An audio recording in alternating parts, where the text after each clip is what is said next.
Welcome to the Michael Shermer Show. I'm your host, Michael Shermer. My guest today is Bernardo Kastrup. He is the executive director of Essentia Foundation. His work has been leading the modern renaissance of metaphysical idealism, the notion that reality is essentially mental. He has a Ph.D. in philosophy in the subjects of ontology and philosophy of mind, and another Ph.D. in computer engineering, reconfiguring computing, and artificial intelligence.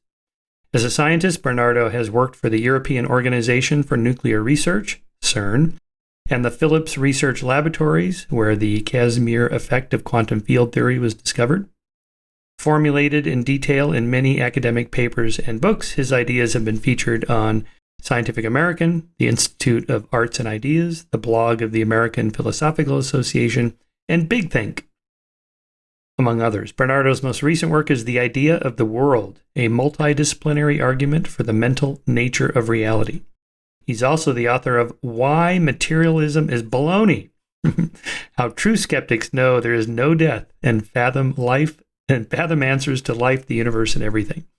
For more information, freely downloadable papers and videos, etc., please visit bernardokastrup.com. Okay, well, it sounds like a real jargony kind of conversation we're going to have, but it wasn't. It was quite clear and lucid. You don't have to know anything about any of these philosophical topics to understand what he's talking about. And since I'm not a philosopher, it's easy to keep the conversation practical. So we deal with all the subjects I just listed and lots of very specific things like altered states of consciousness and hallucinogenic trips, ayahuasca and LSD and so forth, and the subject of near-death experiences and out-of-body experiences and anomalous neurological experiences. We talk about Ibn Alexander, who had a trip that he went to heaven, and Oliver Sacks's many works in this area of anomalous neurological experiences that people have, that they experience as very real.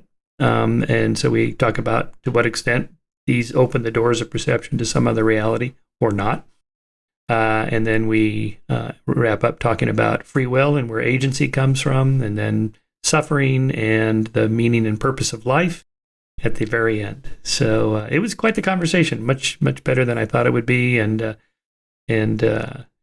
super interesting. So I hope you enjoy the conversation. Bernardo, how are you? Where are you? I am in the south of the Netherlands, very close to the border with Germany and Belgium.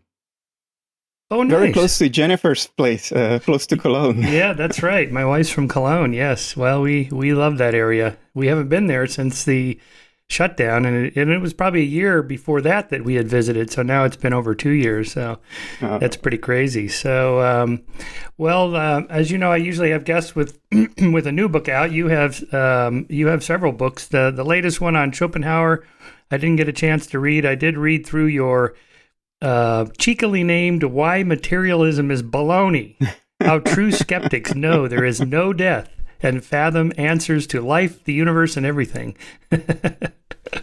Okay, with that bold title, why don't you give us a little bit of background? Who are you? Where are you from? Where'd you go to school? And I see you had 2 PhDs, very impressive. So give us a little bit of background how you got into this whole field of study. Originally, by education, I am a computer scientist, computer engineer. Very early in my professional life, my first job actually was at CERN in Switzerland, the big accelerator.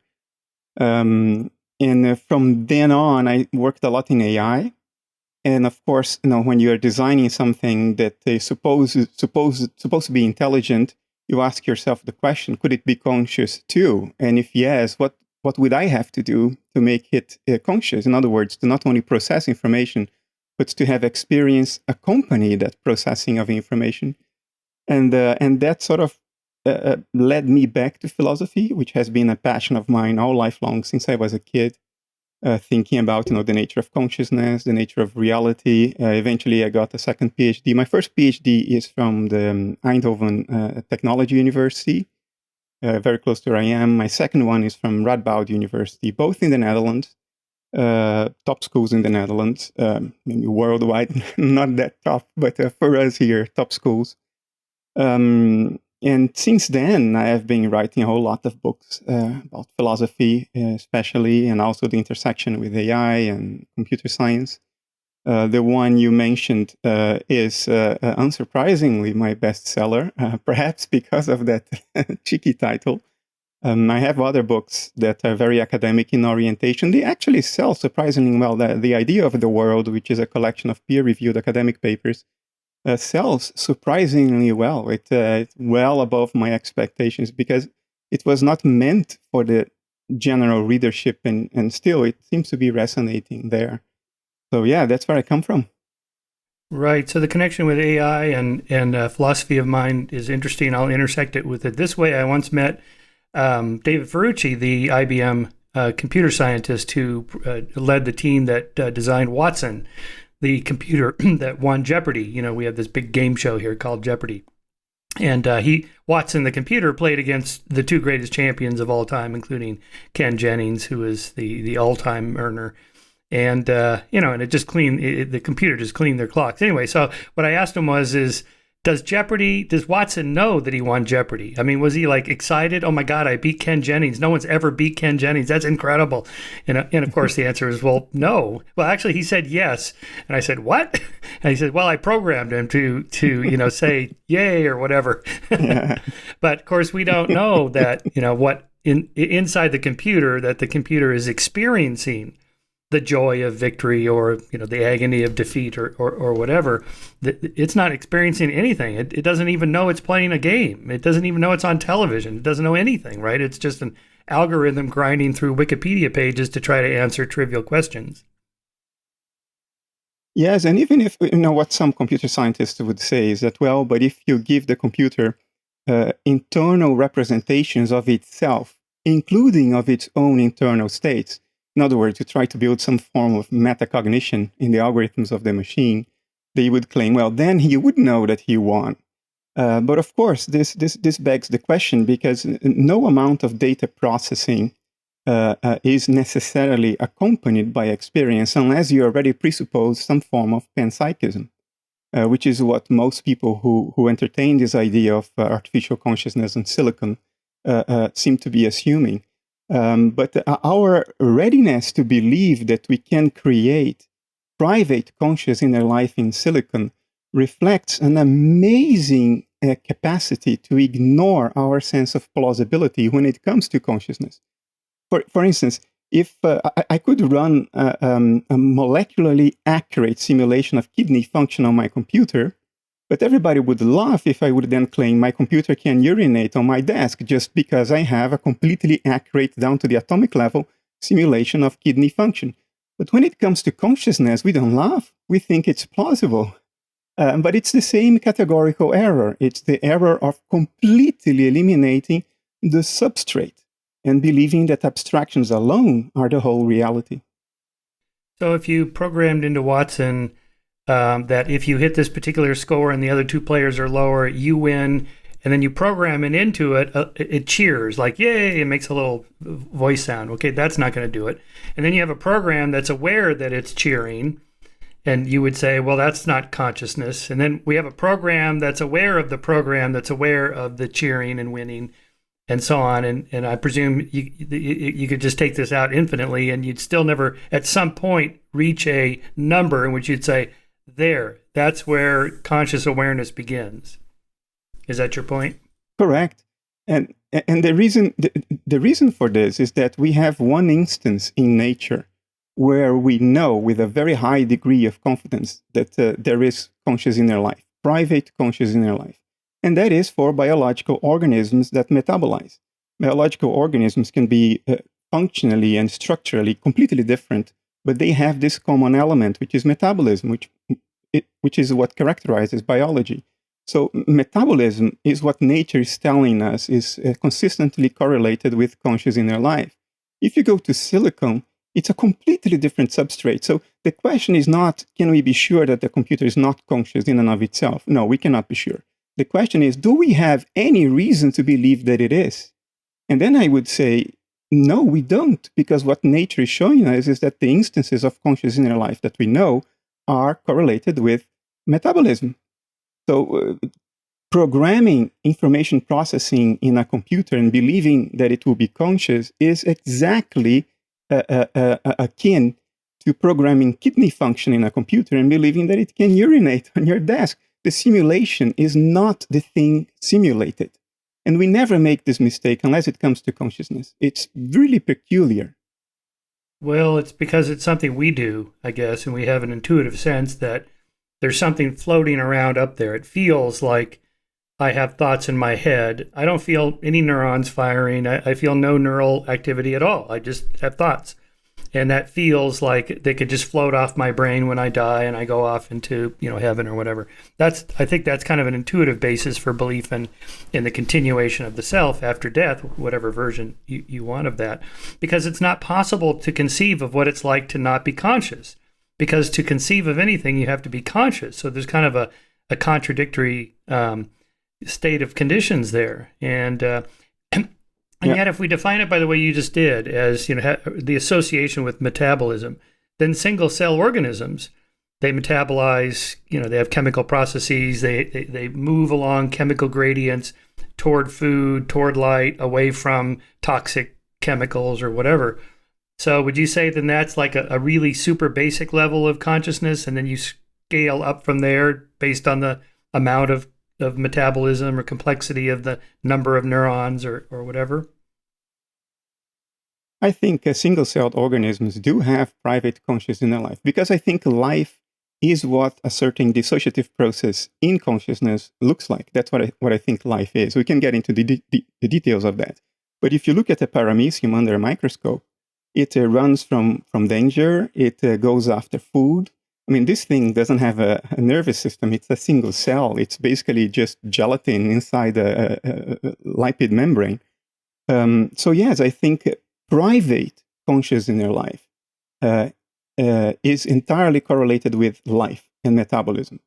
Life, or an individual organism, is what a dissociative process in a field of subjectivity looks like when it's observed. That's why brain activity correlates with inner experience. Brain activity is what inner experience looks like from across the dissociative boundary. But normally, when I talk about consciousness, I'm not talking about an instance, like a particular organism with private consciousness in their life. Usually, I talk about consciousness as a ontological category, which the Greeks call dousia. It's a type of existence. So, as an idealist, if I say the whole universe is in consciousness, I don't mean by it that it's in a specific instance of consciousness, like my consciousness or your consciousness, or even the combined consciousnesses of all living beings. What I mean is that the type of existent that underlies the universe is the type we call consciousness. It's like saying that the universe is wood instead of wooden tables, if you know what I mean. So then, how are you defining consciousness? I mean, this is usually described as, what it's like to be something. So I assume my dog is conscious because he knows what it feels like to be a dog, even though I can't know what it's like to be him. But I have a sense of what it's like to be him.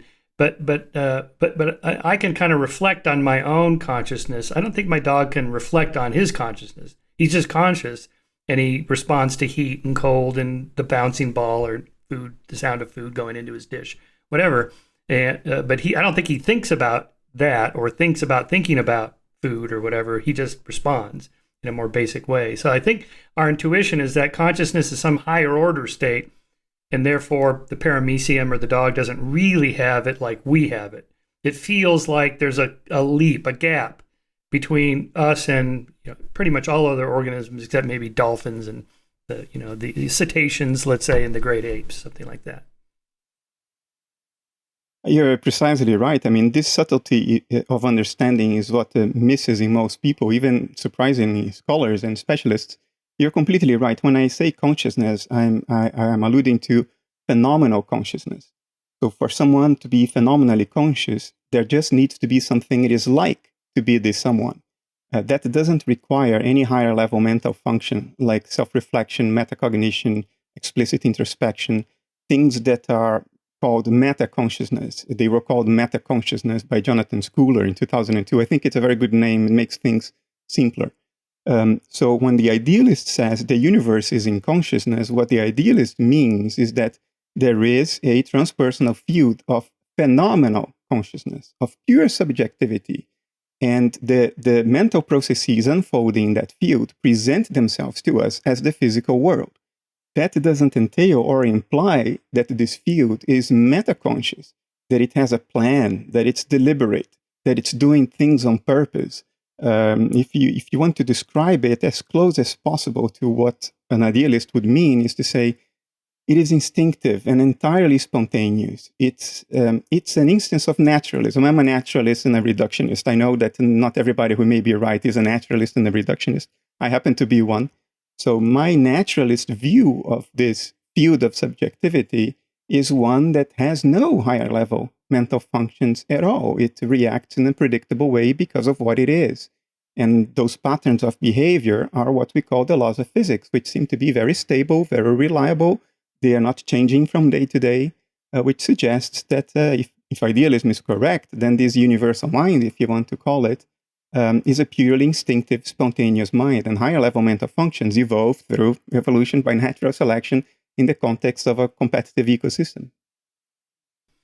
Okay, back to my analogy with Watson and your stating that no matter how many programs and programs of programs and meta programs I build in there, there's no way to know that it's ever going to be conscious, and it probably won't be in the way you've just described it. And yet I do picture in the other analogy I just made, scaling up from parameciums to dogs to chimps to cetaceans, dolphins, and so on up to us. There's a sense that we have that if you pack on enough cortex, layers and layers and layers of cortex, or neural networks that are aware of the neural networks, that are aware of the maps, that are aware of the boundary between self and non-self and so on, at some point, like in the Sidney Harris cartoon that you've used, that I've used, and then a miracle happens. You have the two mathematicians at the chalkboard with equations, and then the middle step there, and then a miracle happens. It feels like something like magic happens if you just get enough cortical activity going. But I'm assuming that's an incorrect way to think about it. I think it is incorrect. The best case that has ever been made along these lines was made by Douglas Hofstadter in Godel Escherbach, that enormous volume of his from the 70s, I think, which is a fantastic book. But if you read it carefully, if it's at all possible to read it to the end, but if it is and you read it carefully, you see that what's happening there is that the crucial point, the crucial transition is just being hidden and buried underneath layer and layer and layer and layers of complexity. And sometimes that obfuscation may give us the feeling that we are hitting on something important, but we aren't. I mean, we know since the Enlightenment that correct reasoning needs to be explicit. It needs to be, all the steps need to be explicit and reasonable. And there are many instances today in which we sort of try to hide ignorance of all things, try to hide behind that which we do not know or cannot understand because it's so complex. Another instance of it is the so-called hard problem of consciousness, and the notion that if organisms, if nervous systems are complex enough, at some point magic happens, and something that was purely quantitative before, like a set of microscopic switches opening and closing, suddenly becomes qualitative and has inner experience. Now, there is no reason to think that. This is an appeal to magic, and you're just hiding that underneath layers and layers and layers of complexity. As a computer scientist, I know full well that anything, any computer in the world or which has ever existed can be done with pipes, pressure valves, and water. It's just that you would need something the size of a planet to do that.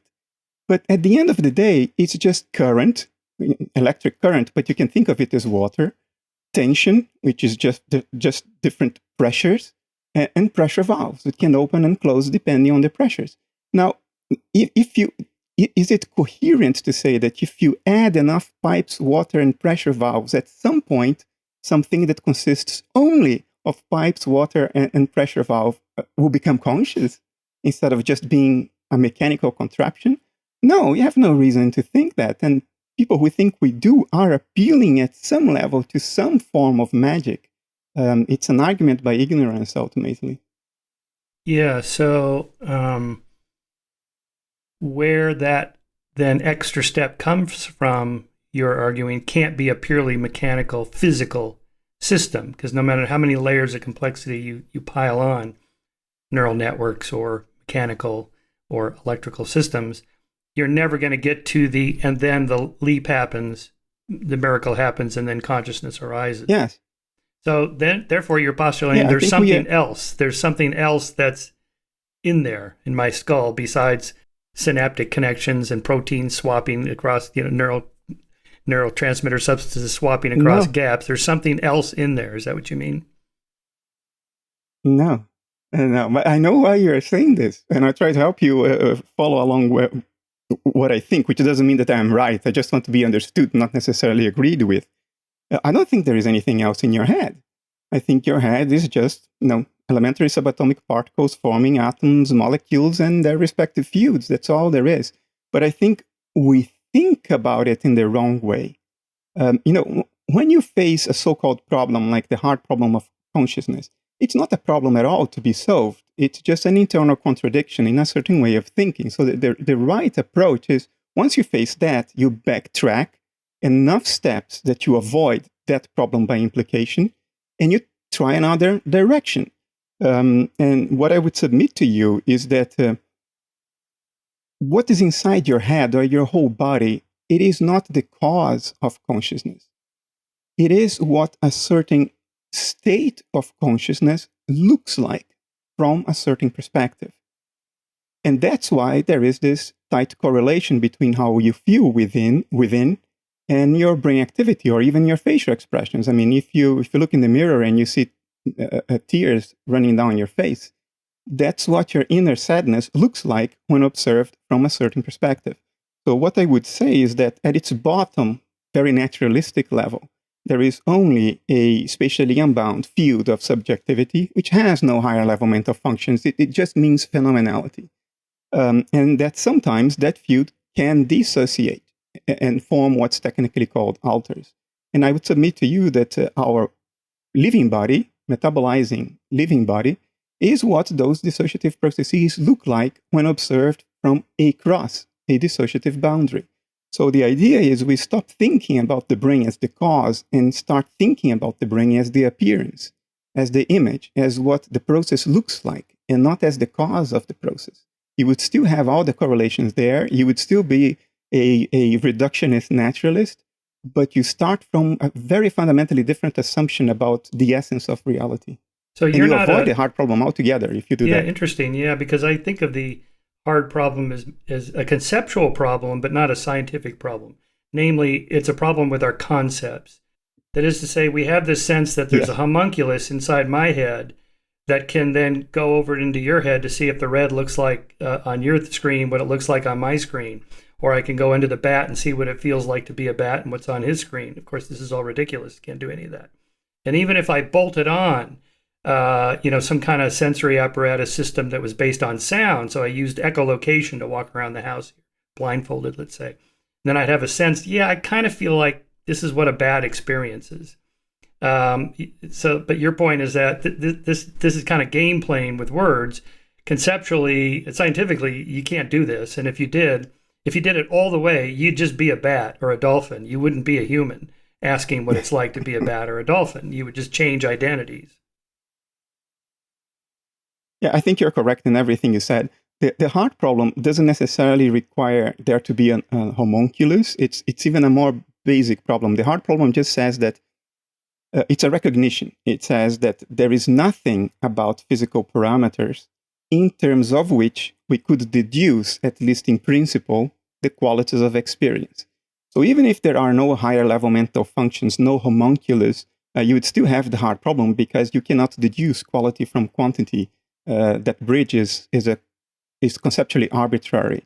And for me, that is a very, very big hint that somewhere we took the wrong turn in our conceptual reasoning. So I think the effort is not to solve a fundamentally insoluble problem that's just reduces you ad absurdum of a certain line of thinking. You don't insist on it thinking that new technologies will help you solve what is a conceptual problem. You backtrack until the last safe step, and then you try a different direction, and you see if things add up if you do that. And I think they do. Yeah, I had Philip Goff on the podcast last year, and he pinpoints that turn at Galileo in the history of science, that turn around Galileo's time of this kind of reductionistic, materialistic, and I forget the details, something like how you would analyze colors. Are the colors actually out there somewhere, or but they're up here in our heads, and so on. But for him anyway, I don't want to articulate his argument because it's been a while since I saw that, but. That turn in the history of science in that direction has led us to this hard problem of consciousness that really is kind of misconfigured. We're never going to solve it. It's not like one more neuroscience experiment or theory is going to have the answer. There is no answer because it's the wrong question or it's the wrong way to conceive of it. I agree with the conclusion. I would take exception with beating reductionism. I think 400 years of science have shown us that things can be reduced. In other words, they can be explained in terms of other things. I don't think there is any empirical or analytic reason to reject reductionism, although there are people in academia who do reject it. And I think Goff's way of trying to solve the problem is physically incoherent. Constitutive panpsychism, I think, is physically incoherent, because it makes this naive assumption that subatomic particles or elementary subatomic particles are actually little bodies delineated in space. But that's just a metaphor. We know that that's not what subatomic particles are. And if you really understand what subatomic particles are, then constitutive panpsychism becomes incoherent. It doesn't work. Then the other thing I was going to bring up on this, since we're starting to get into the kind of jargon, how do you make the distinction between consciousness and mind? We use these words, brain and mind, interchangeably. I tend to think of the mind as it's just a word we use to describe what the brain does. The problem is if you use the word mind, if you reify it into something that exists, then we think of it as floating around up there between the neurons or whatever, which you say is not the case. Or when we die, we think of, well, the pattern of information, my connectome, my mind, floats off the brain out of my skull somehow through the quantum field or something, ends up in some quantum state or heaven or whatever. The version you have of that is, I assume you would reject that idea, but how do you think of mind and consciousness and brain? Look, I think words, they are okay so long as we all understand what we mean by them. In the history of Western philosophy, mind and consciousness have historically been used interchangeably.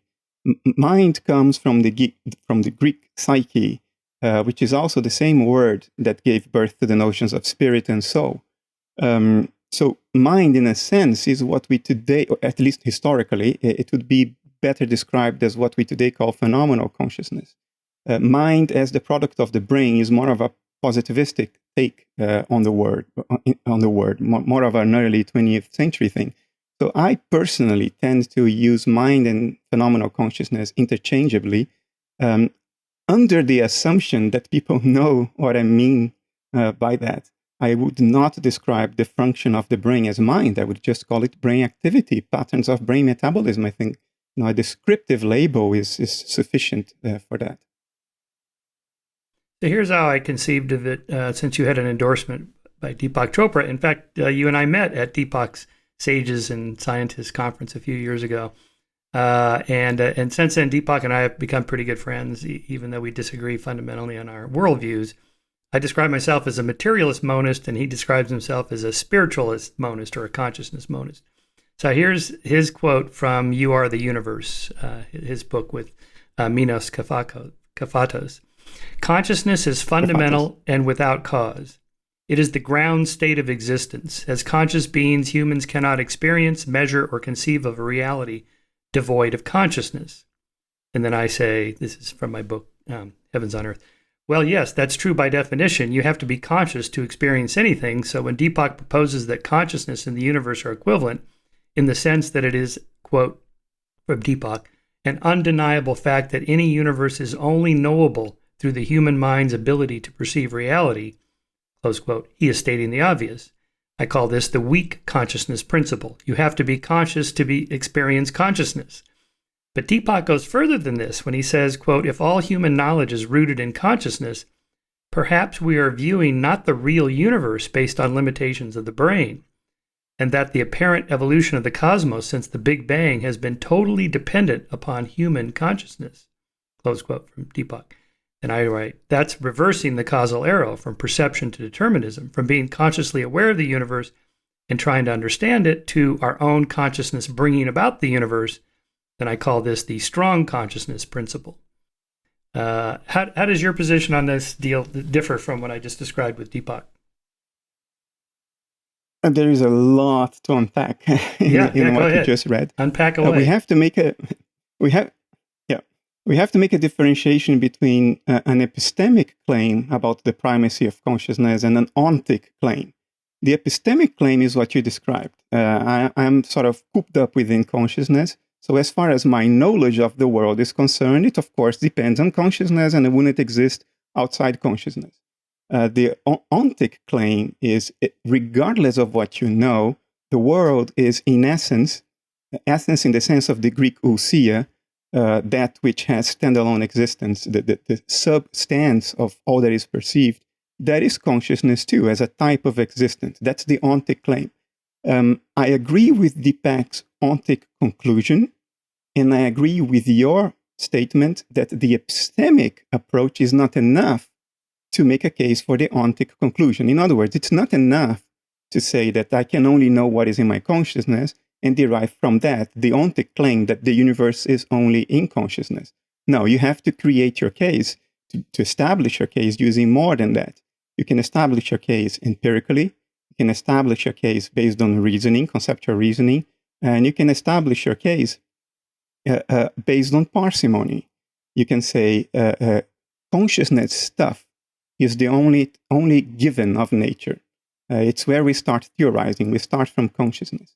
So if I can make sense of all empirical observations based on consciousness stuff alone, then I don't need matter defined as something outside and independent of consciousness because of parsimony considerations. In other words, for the same reason that I reject the flying spaghetti monster, I would reject matter conceptually defined under physicalism if I can make do with nature's only given, which is the ontic category we call consciousness. So I agree with Deepak's conclusion, but I think we need more than just the epistemic argument to be able to derive that conclusion with any confidence. We need parsimony, we need empiricism, and we need proper analytic reasoning. Which exists outside of any single skull. No one brain can actually put all this together, so we need the social process of science to arrive at something close to objective knowledge, what Jonathan Rauch calls the constitution of knowledge. Fair enough. I very much endorse that, because none of us can get it right all of the time, so we need to push back and test each other's hypotheses and so on. But so now let me continue on with what I wrote, why I come down to the position I have. As far as I can tell, the hypothesis that the brain creates consciousness has vastly more evidence for it than the hypothesis that consciousness creates brain. Damage to the fusiform gyrus of the temporal lobe, for example, causes face blindness, and stimulation of the same area causes people to see faces spontaneously. Stroke caused damage to the visual cortex region called V1 leads to loss of conscious visual perception. Changes in conscious experience can be directly measured by fMRI, EEG, and single neuron recordings. Neuroscientists can predict human choices from brain scan activity before the subject is even consciously aware of the decisions made. Using brain scans alone, neuroscientists have even been able to reconstruct on a computer screen what someone is seeing. In other words, brain activity equals conscious experience. Thousands of lab experiments in conjunction with naturally occurring experiments in the form of brain tumors, strokes, accidents, and injuries confirm the hypothesis that neurochemical processes produce subjective experiences. Neural activity equals qualia, the qualitative state, which is this hard problem of consciousness. The fact that neuroscientists are not in agreement over which physicalist theory best accounts for mind does not mean that the hypothesis that consciousness creates matter holds equal standing. What say you? I think I understand where you're coming from, but I think you're making a very fundamental mistake. And that mistake is what philosophers call to beg the question. Let me try to make it more visible. When you say, if I shoot someone in the head, then that physical action will have a cause in consciousness. Something will happen in the head of, in the conscious inner life of somebody else. Or if I drink alcohol, a material, physical substance, something happens in how I experience myself in my conscious inner life. Therefore, there is not only a correlation, but you can derive an arrow of causation from the physical to the mental. That's your argument. The error here is that you are assuming some form of dualism. You are assuming a distinction between the physical and the mental, while the fundamental claim of the idealist is that there is no such distinction. So for the idealist, that physical glass of alcohol that you physically drink and put in your stomach, that too is what a mental process, a transpersonal one, looks like when observed across a dissociative boundary. Idealism is a monistic ontology. It's not a dualistic one. So all physicality is the appearance of a mental process. So if a surgeon is holding a scalpel and starts cutting into your brain while you are awake and you start having visions and feeling things, for the idealist, that's entirely coherent because that scalpel is what a transpersonal mental process outside the boundaries of my dissociation look like. And that the mental process influences another is trivial. Your thoughts influence your emotions every day, and the other way around. Different qualitative processes influencing one another. So it's not surprising that a transpersonal mental process that looks like a scalpel in the hand of a neurosurgeon influences the personal mental processes in my consciousness. Now, you may disagree with this, but to properly be able to judge idealism, you have to be able to evaluate based on its own set of premises and how it works. Otherwise, you're creating straw man of it and burning the straw man, and you succeed in burning the straw man, but you did nothing against idealism. You understand what I mean? So this argument that the empirical arrow of causation from the physical to the mental that dismisses idealism is just begging the question. It doesn't touch idealism because for the idealist, there is no physical as separate from the mental, ontically speaking. There are only transpersonal mental processes that look like scalpels and pills and glasses of alcohol, which then have an effect on personal mental processes across a dissociative boundary. And there is no hard problem involved in that. That qualities influence other qualities is not a big deal. There is no hard problem there. Interesting. Let me ask you what question I asked Deepak. I think this was as a result of the conference you and I are at. Where is Aunt Millie's mind when her brain dies of Alzheimer's? And, in other words, her memories are just disappearing neuron by neuron, and they fade over the course of 6 months, a year, 2 years, whatever. So Deepak's answer was Aunt Millie was an impermanent pattern of behavior in the universe and returned to the potential she emerged from. In the philosophic framework of Eastern traditions, ego identity is an illusion, and the goal of enlightenment is to transcend to a more universal, non-local, non-material identity. So again, this is, I think, just a difference in worldviews between Deepak and I, and maybe between you and I, or maybe between you and Deepak and I. That is to say, using something like an Alzheimer's victim and her memory is gone. Well, the memory was encoded in these neural networks, which die, and the memory's gone. You can't get it back. Where did it go? And in the same way, I guess I would ask you, when I just went under surgery, I had a total hip replacement, so they put me under. It's third, fourth time I've had this in my life. It's just count backwards, 99, 98, boom, lights out. And then they wake me up a couple hours later. Well, where was it? Where did my consciousness go? And I'm one of those obnoxious patients when, the anesthesiologist comes in and says, all right, do you have any questions? And I said, yeah, where does my consciousness go when you put me under? He goes, you're one of those guys. I went, yeah. But it's a serious question, right? Under general anesthesia, where does my consciousness go? After I die, where does my consciousness go? Where does Aunt Millie's mind go with Alzheimer's? These are two different questions. Where do the memories of the person go with Alzheimer's or with death? And the question of consciousness. Was I unconscious? Where did my consciousness go? So memories are contents of consciousness, but they are not consciousness, if you know what I mean. For the same reason that ripples are not water, memories are not consciousness.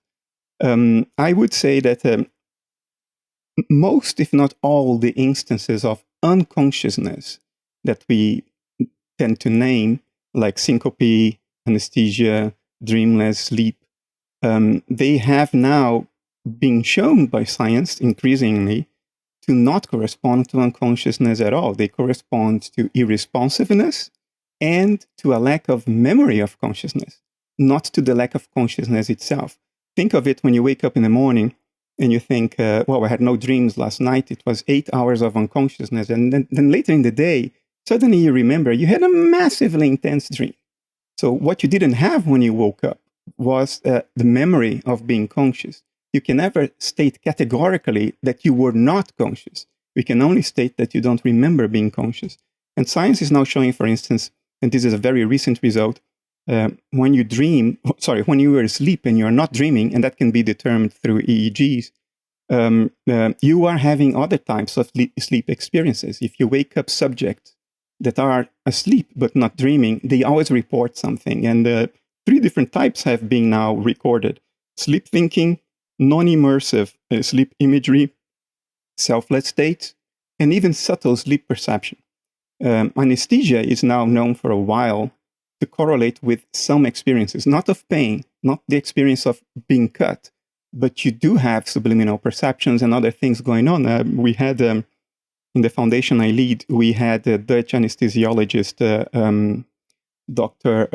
Gerard Voerley, write an article on our website making precisely this point, that basic consciousness, phenomenal consciousness, may not be gone at all during general anesthesia. And he is a skeptic materialist anesthesiologist.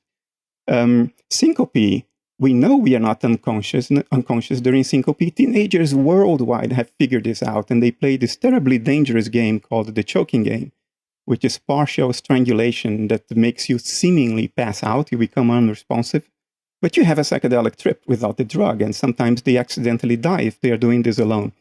So, hyperventilation techniques to lead to what is claimed to be transcendent experiences. You also pass out, but you're not unconscious. You are just unresponsive. So the notion that we are ever unconscious is on shaky grounds and empirical. Let's put it that way.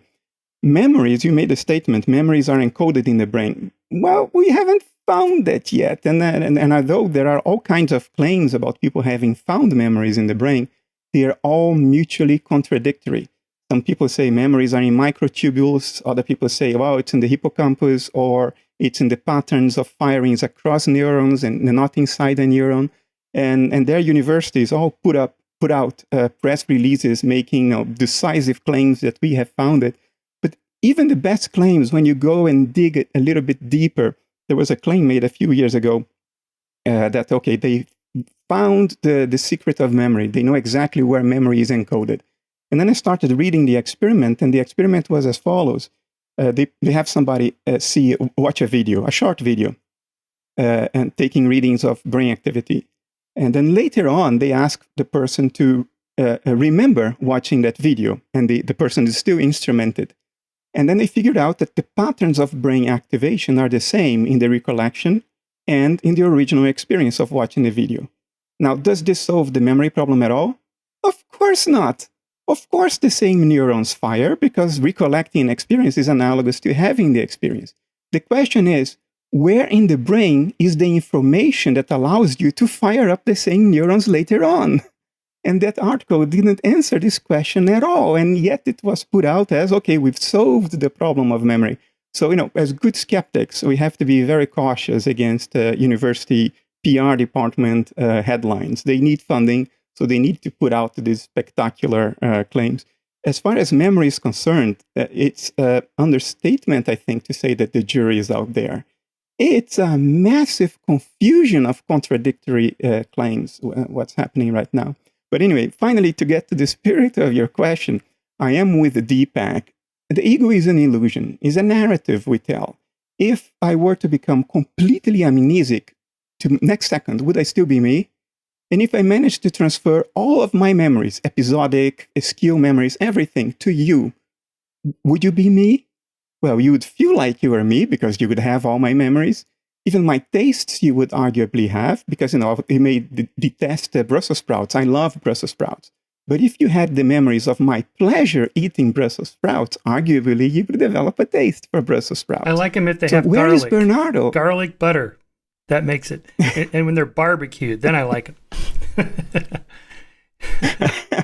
Okay, Bernardo, you see what I mean? Yeah, I see what you mean. Let me ask you something. Are you talking about this 2015 paper? I wrote about this in Heavens on Earth. I have a whole chapter on cryonics and mind uploading and all that stuff. So the guys that were telling me about this, that are part of this brain preservation program, to essentially freeze all memories at a certain point when you're about to die or whatever for cryonics, or for mind uploading, scanning the frozen connectome and converting it into a digital file and uploading it. So their argument to me was that this is Ken, a neuroscientist named Ken Hayworth. So he cited this 2015 paper titled "Memory Engram Storage and Retrieval" by the neuroscientist Susumu Tongawa and his colleagues, in which, quote, "Memory may be stored in a specific pattern of connectivity between engram cell ensembles distributed in multiple brain regions, and this connectivity pattern is established during encoding and retained during consolidation. Based on these integrative findings, we propose that enhanced engram cell-specific synaptic strength is crucial for the retrievability of particular memory engrams, while the memory information content itself is encoded in a pattern of engram cell ensemble connectivity." Now that's a mouthful, but their argument was that the moment the memory gets laid down and it's there for a few hours or days or whatever, it's there. And so if you freeze somebody, or you solidify the cortex and you scan every single detail of every synaptic connection, you would essentially have the memory.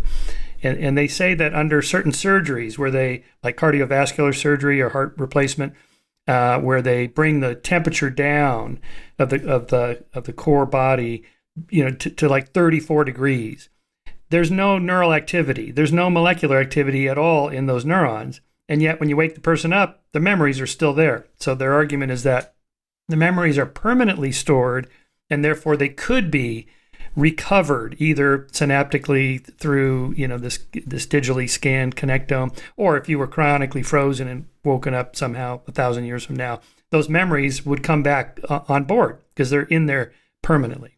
Your thoughts? This is not the study I was referring to. The study I referred to was an American study, not a Japanese. Look, from a metaphysical point of view, and I'm pursuing a metaphysical hypothesis here, it is irrelevant whether memories are encoded in the brain or not, because from my point of view, the brain in your whole body is what the configuration of your dissociated mental processes look like. And if you consider memory part of your mental processes, which obviously they are, there would be no surprise in finding a physiological correlate for memory in the brain, because it's what memory looks like. You are supposed to find the phenomenon in the image of the phenomenon, at least part of it. So from that perspective, it doesn't matter to me.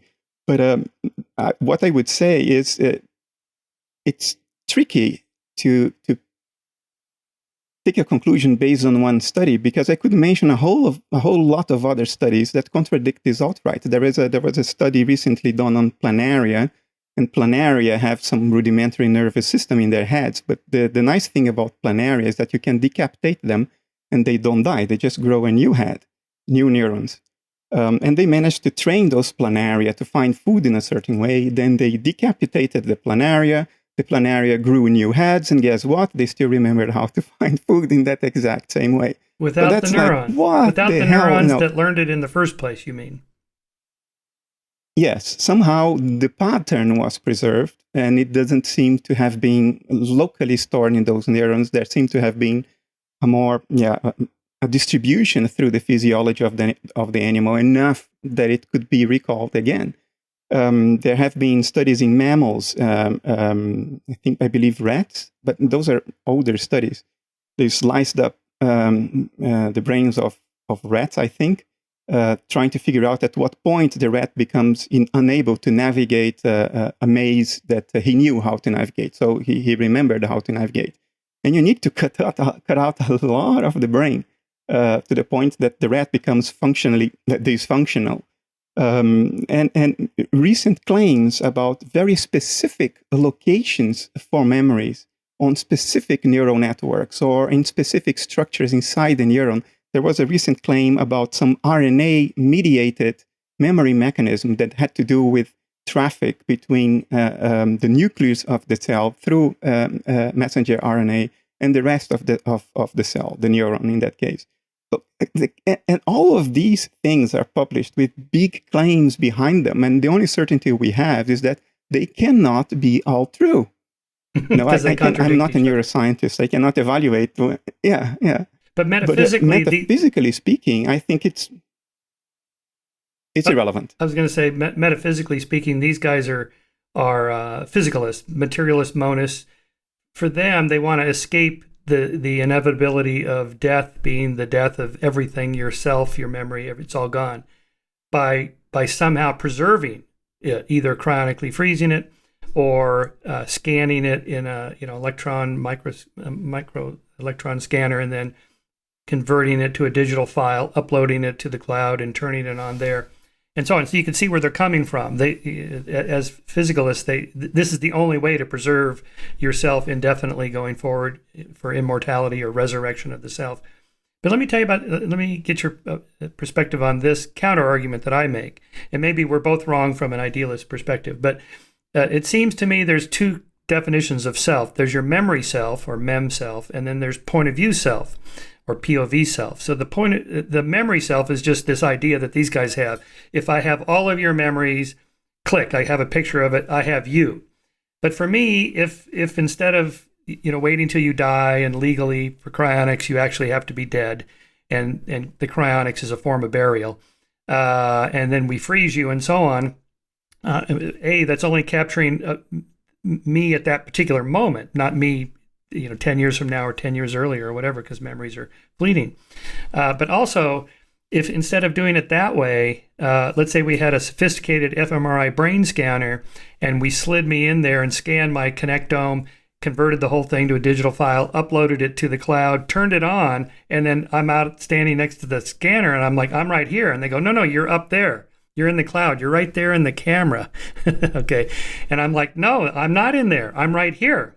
So this is the POV self, the looking through my eyes, a personally subjective experience of the world from moment to moment to moment. That cannot be captured, not even in principle, unless you want to say, well, we need a new definition of self. There could be more Bernardos. There could be a dozen Bernardos. We just, like Captain Kirk on the Enterprise, we just, beam you down to the planet. Now there's two of you, and then there's four of you, and every time you get beamed, you get a copy.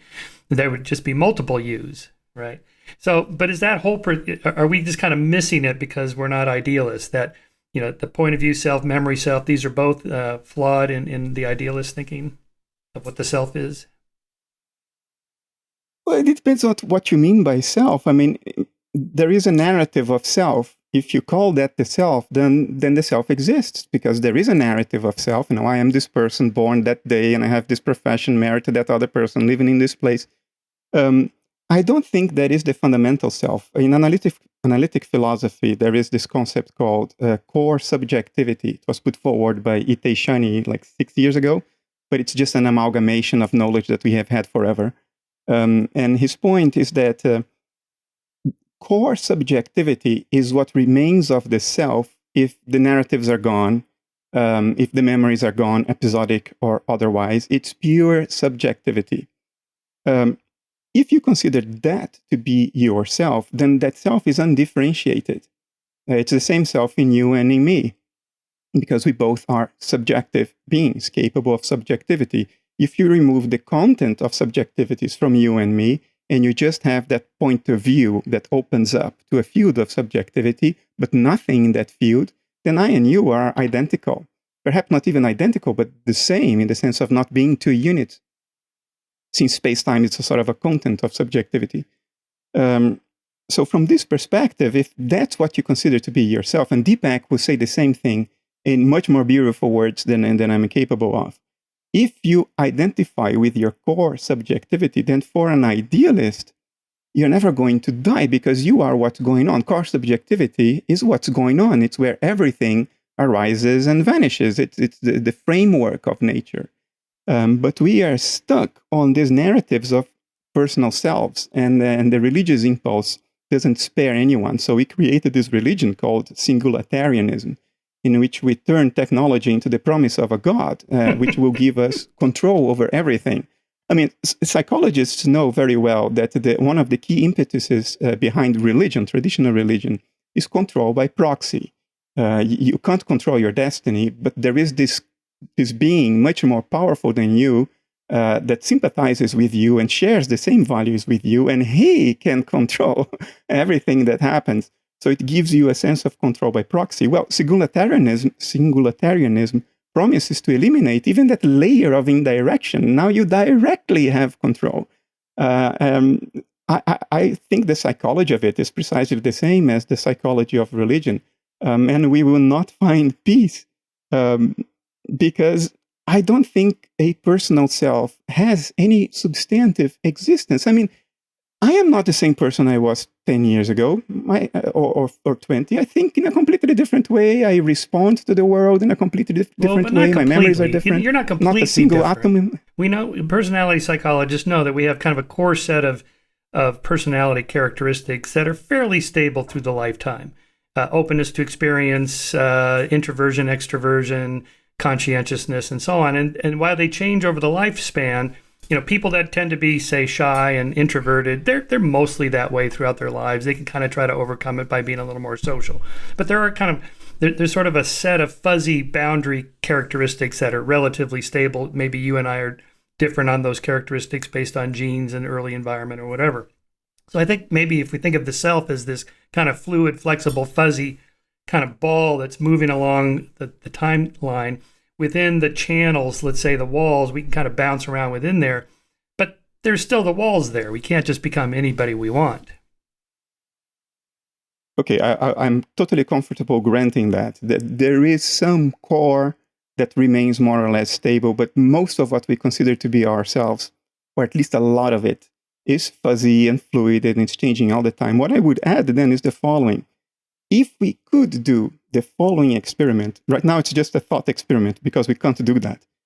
If I could, for 30 seconds, be you and take on your point of view, not only your point of view towards the external world, but your inner point of view, to experience what you experience from inside, I think if we could do that, we would figure out that even these core characteristics that seem to endure over time are not what we call our true selves.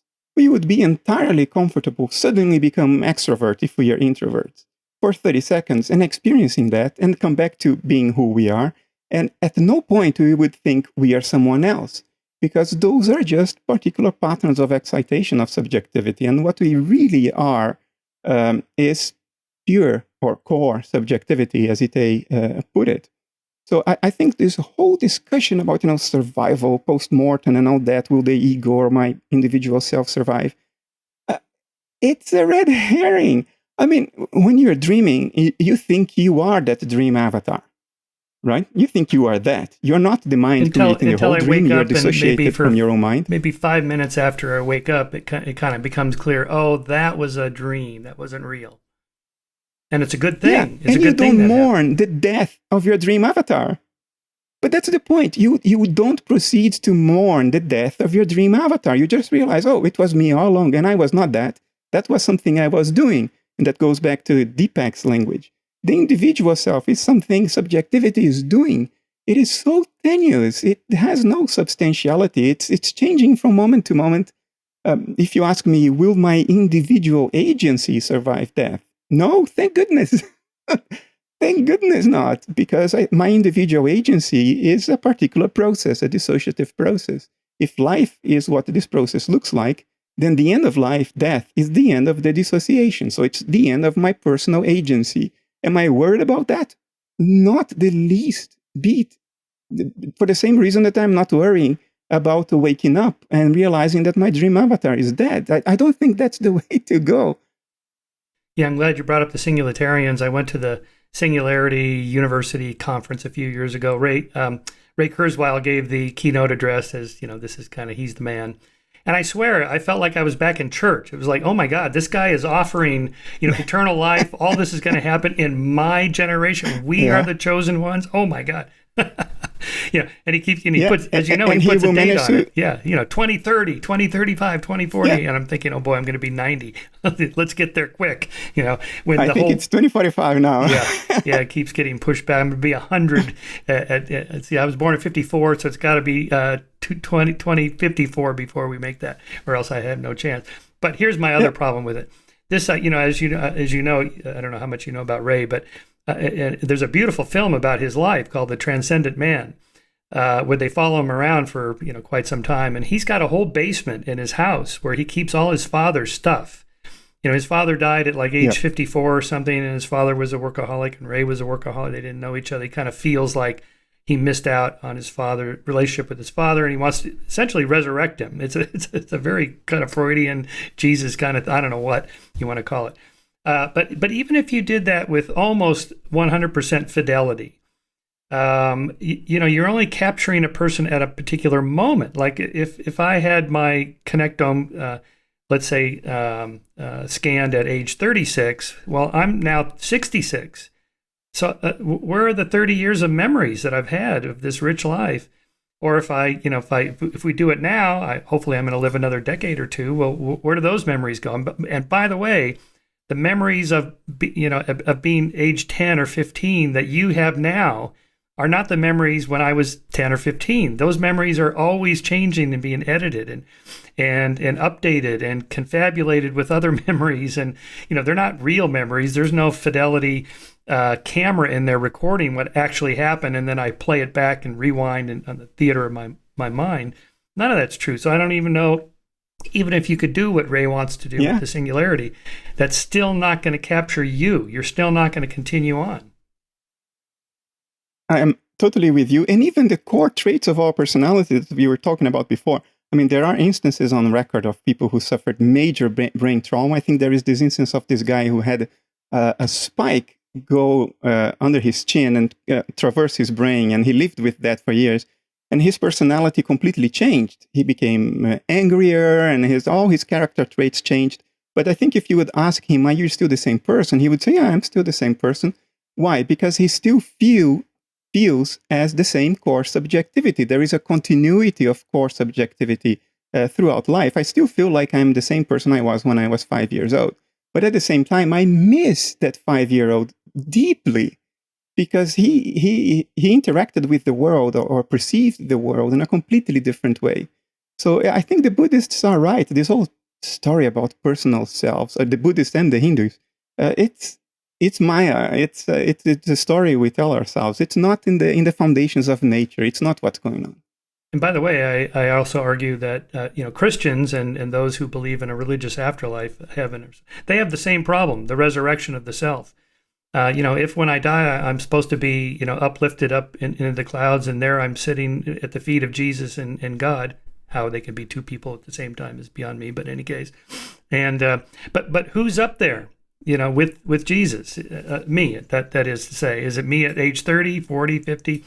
There was this idea of, there was a debate in Christian circles about how old you would be physically, because there's one branch of Christianity says you are physically resurrected at the end of life. Others, it's just spiritually resurrected, just your soul, let's say.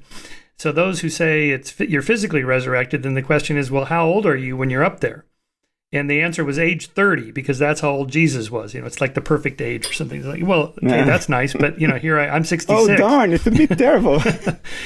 Where's that 36 years of experience I've had? That's gone if I get resurrected at age 30. Do I get the memories of 66 years or whatever? So the religionists... And I don't like my 30-year-old self. Yeah, that's right. I'm a much better person now, I think. I like to think I am. So the religionists have the same problem. Also, the idea of the soul, adding a soul to it doesn't really solve any mystery. It's just another mystery. How, for example, it's a question I always have for religionists and paranormalists. How does the soul or the ghost interact with the physical stuff. You know, the ghost, I woke up, I saw the ghost go down the hallway and turn right, and it went into the bedroom and it jiggled the picture on the wall and knocked it off. How does the soul know to turn right? Right? How does it see stuff? And I have the same problem, by the way, with near-death experiences. I was under and I almost died, lack of oxygen, surgery, drowning, whatever. And my soul floated up to the top of the ceiling and I could look down. How does the soul look down? How does it look? How does it hear? Oh, I heard the doctors telling jokes. How does it hear? There's no ears or eyes. It's just an immaterial substance or non-substance or whatever you want to call it. So to me, this whole issue is fraught with problems like that. There's a lot to comment there, Michael. I am usually more patient and charitable towards religion because I don't think religious texts or the classical doctrines of religion were ever meant to be interpreted literally. Because at the time they were written, when the Jews began writing the Old Testament in Mesopotamia 2,500 years ago, the very concept of a literal truth was not part of their mental sphere. Everything was an analogy. Everything was a metaphor. Everything was like something else. And that's how you made sense of things, by finding these links, these associative links of forms of similarity. And that's how you would account for something, through metaphor, through simile, analogy. But of course, theologians are most to blame for this turn we've taken with scholasticism to interpret everything literally, to have discussions about how many angels can dance on the head of a pin. I mean, geez, that's not what religion was ever meant to originate, this type of discussions. So I think religious people, I would grant that, are mostly to blame for trying to interpret everything literally because of, I don't know, some need for comfort or control, I don't know. But I would not criticize religion per se for the illogical implications of interpreting the doctrines literally, because I think that's not how religion was born. I would be more patient for that. But I would go totally along with you, for instance, on the critique that, well, let me say it in my own words. Nature has labored for about 1 billion years to develop a decent eye, I think, since was it right? Yeah, about thereabouts. Maybe 500 million. If this... A long time. Maybe. Yeah, well, but I mean a decent eye, not just light and dark. But anyway, so if we were able to see and hear and smell without any of the sense organs that nature has labored over billions of years at tremendous cost of life and pain and blood, if we could see and hear and do everything without those sense organs, then nature would be incredibly superfluous. And there is no indication that nature is superfluous at all. But at the same time, I don't dismiss this outright, because I think there is something else going on here, and it's lost in translation. And the reason is, all of our cognitive categories are formed through perception. Every time we need to describe something, we need to describe it in perceptual language, because that's how our inner categories have formed, through referencing the contents of perception. So if you have an experience that is not registered as purely endogenous, there is something about that experience, there is some information about the outside in that experience, and you were asked to describe it, you would only be able to appeal to your pre-existing categories, because that's how language has evolved. You don't have anything else to refer to. So even when you tell this story to yourself, even in your inner storytelling, when you tell yourself what happened to you, you will appeal to those categories. And then that is the birth of contradiction, because you cannot possibly have actually seen something if your body was not working, and nature wouldn't create a copy of that. Why would it labor so much to create physical sense organs if it didn't need to have that? So I am with you on the criticism, but I don't go all the way to the conclusion this is nonsense. I'm more receptive to a different way of regarding this, if you know what I mean. And the reason I do it is that I don't think all these people can be lying. There is something there. Well, my conclusion in Heavens on Earth is that nobody knows. That is, if there's an afterlife. One way or the other, we don't know for sure. Nobody does. So, good to keep an open mind just in case. I'm only too happy when I close my eyes here for the final time that I just wake up somewhere else. Whether it's Deepak's, some state of consciousness in some quantum field or whatever, that's fine. I think it's a little too crude to think, well, I'll be punished because I was an atheist and therefore I'll be, suffering miserably. How would I suffer if I don't have a physical body? So on. But so, okay, I don't think you need to worry about that. Yeah, I'm not worried about it. But so this is another related question. The latest issue of Skeptic magazine, The Nature of Reality. We did a story on all this kind of resurgence of microdosing of things like psilocybin and ayahuasca and other mind-altering drugs as a form of treatment for things like PTSD and depression and so on. But this gets to a deeper question because the majority of people that have these experiences, let's just use ayahuasca, their sense, like Aldous Huxley's The Doors of Perception, is that the drugs themselves open the doors to this other world that's actually out there. And that the beings that they see and the colors that they experience, the sounds, the sense of love and so forth, that are pretty intense, are not just hallucinations that maybe a neuroscientist would say, oh, that's just a hallucination. No, the drugs are opening a doorway that you and I are sitting here drinking our coffee instead of ayahuasca are not going to experience because you got to open the door. So what are your thoughts on, to what extent these kind of mind-altering drugs are just hallucinations, versus actually opening the doors to some other reality? This is a minefield. I can step on a bomb here before even I know. So I'll try to navigate it carefully. I have had psychedelic experiences. Oh, cool. Tell us. Years ago, I felt that I couldn't write about the mind if I didn't include that as part of my background research. So for a period of 2 years, I have had a number of psychedelic experiences, not with ayahuasca, but with psilocybin and Salvinorium A, both very, very strong psychedelics. I did it all safely. I live in a country in which it's allowed to do that, and I had my doctor's supervision checking my liver and my heart before I did it for the first time. Everything nicely done. And I will acknowledge one thing that I think is the critical point.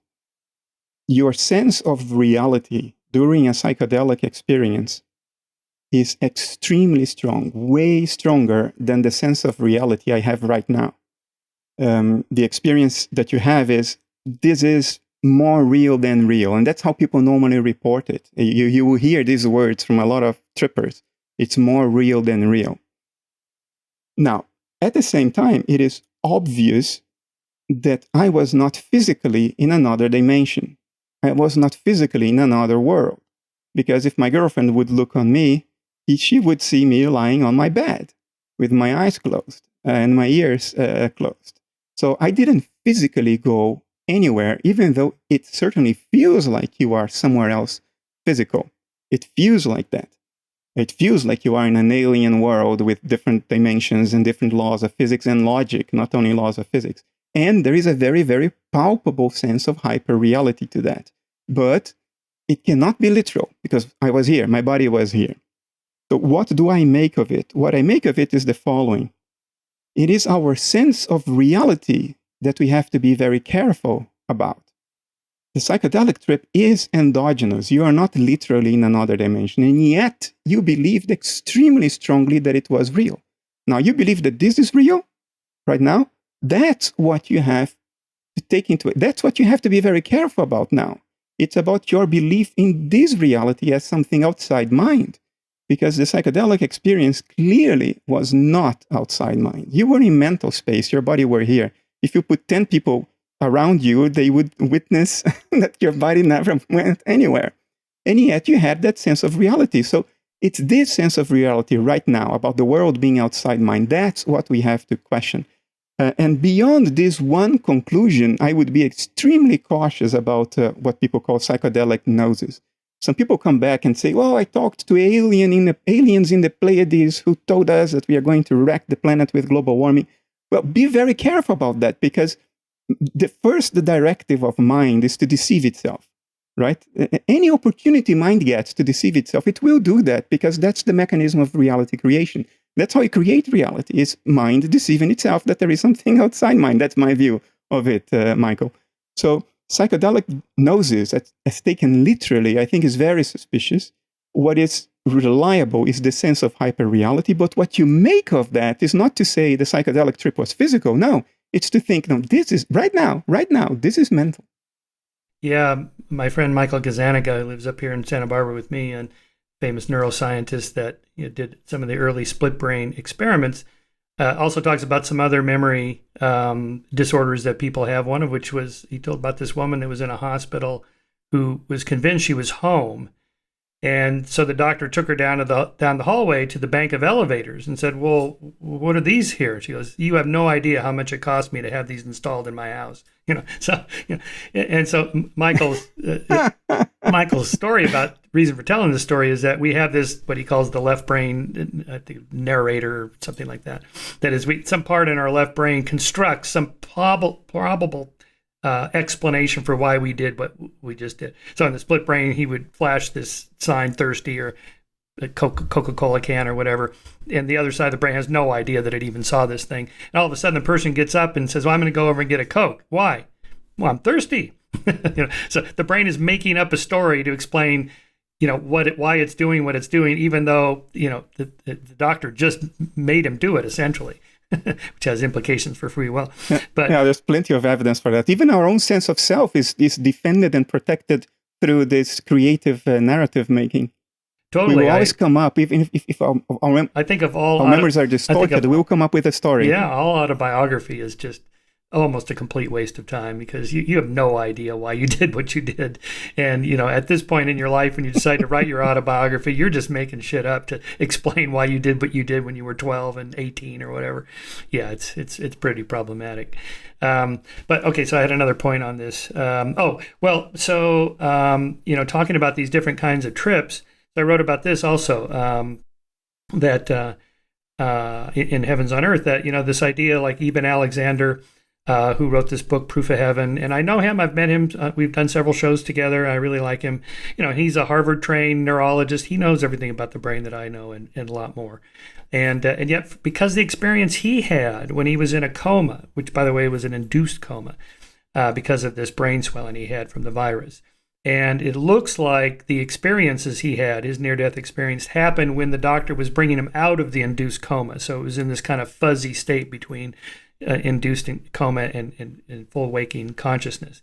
But what he describes is very much along the lines of what other people experience. Here's he described there he met a young woman with high cheekbones, deep blue eyes, golden brown tresses framing her face.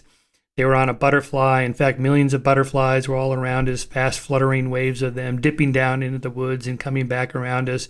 It was a river of life and color moving through the air. The woman's outfit was simple like a peasant's, but its colors, powder blue, indigo, and pastel orange, peach, had the same overwhelming, super vivid aliveness that everything else had, and so on. And the message that he got from this experience he had was that you are loved and cherished dearly forever. And so that made me remember, I wrote about this guy in my book, The Believing Brain. Chick Darpino was just a bricklayer friend of mine that had this experience at 4 a.m. He was getting divorced, separated, lost his kids, and was just miserable and upset and depressed and sad, and woke up at 4 a.m. and heard this voice. And the voice told him, essentially, he wouldn't tell me the exact words, but you are loved. We are here. We know you're there. You are loved, and this is the message for humanity. And he ended up trying to go. He was supposed to deliver this message to the president at the time, President Johnson. And so he actually tried to go there. And of course, he ended up in a mental hospital because they said, you want to see the president? Why? He goes, I have this message to tell you. It's a funny story I wrote about. And he's a really good guy. But again, the core message was, this kind of deep love. And then my other example of this was Sorry, hang on one second here. And then writing about, Sam Harris in opening pages of Waking Up, he talks about taking MDMA or ecstasy, and he reports that he was suddenly struck by the knowledge that I loved my friend. He and his friend did this sitting on the couch there together. Not friendship or romantic, but this feeling had ethical implications that suddenly seemed as profound as they now sound pedestrian on the page. I wanted him to be happy.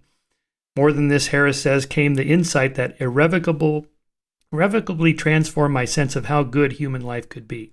I was feeling boundless love for one of my best friends, and I suddenly realized that if a total stranger walked through the door at that moment, he would have been fully included in this love. And then I also talked about Oliver Sacks. In his memoir, he talks about drug trips he took. Same kind of thing. Incredible colors. He took one in which sitting in a cafe at the table, stirring his coffee, suddenly it turned green, then purple. He looked up and noticed that the customers at the cash register had a huge Probescian head, like an elephant seal. Shaken by this image, Sacks ran out of the diner and across the street to a bus where all the passengers seemed to have smooth white heads like giant eggs with huge glittering eyes like the faceted compound eyes of insects. At that moment, the neurologist realized he was hallucinating, but that I could not stop what was happening in my brain and that I had to maintain at least an external control and not panic or scream, and on and on. Anyway, my point of all this was that, when Eben Alexander talks about this super powerful experience he had, to an outsider like me, it's like, but it's indistinguishable from Sam Harris's trip, my friend Chick Darpino, who had this experience when he was sad, 4 a.m, or Oliver Sacks's, hallucinations and so on. They're all in this kind of bin of these altered states of consciousness that we just don't really understand. I mean, you and I just talked about the fact we don't have a good explanation for consciousness, much less an altered state of consciousness and what that means. So then what do you do with that? Of course, Eben wrote a book about it, Proof of Heaven. I know it's proof. That's a pretty strong word, when in fact nobody knows. And that the fact that these kinds of powerful experiences are so powerful is revealing, but revealing of what? That's the hard question.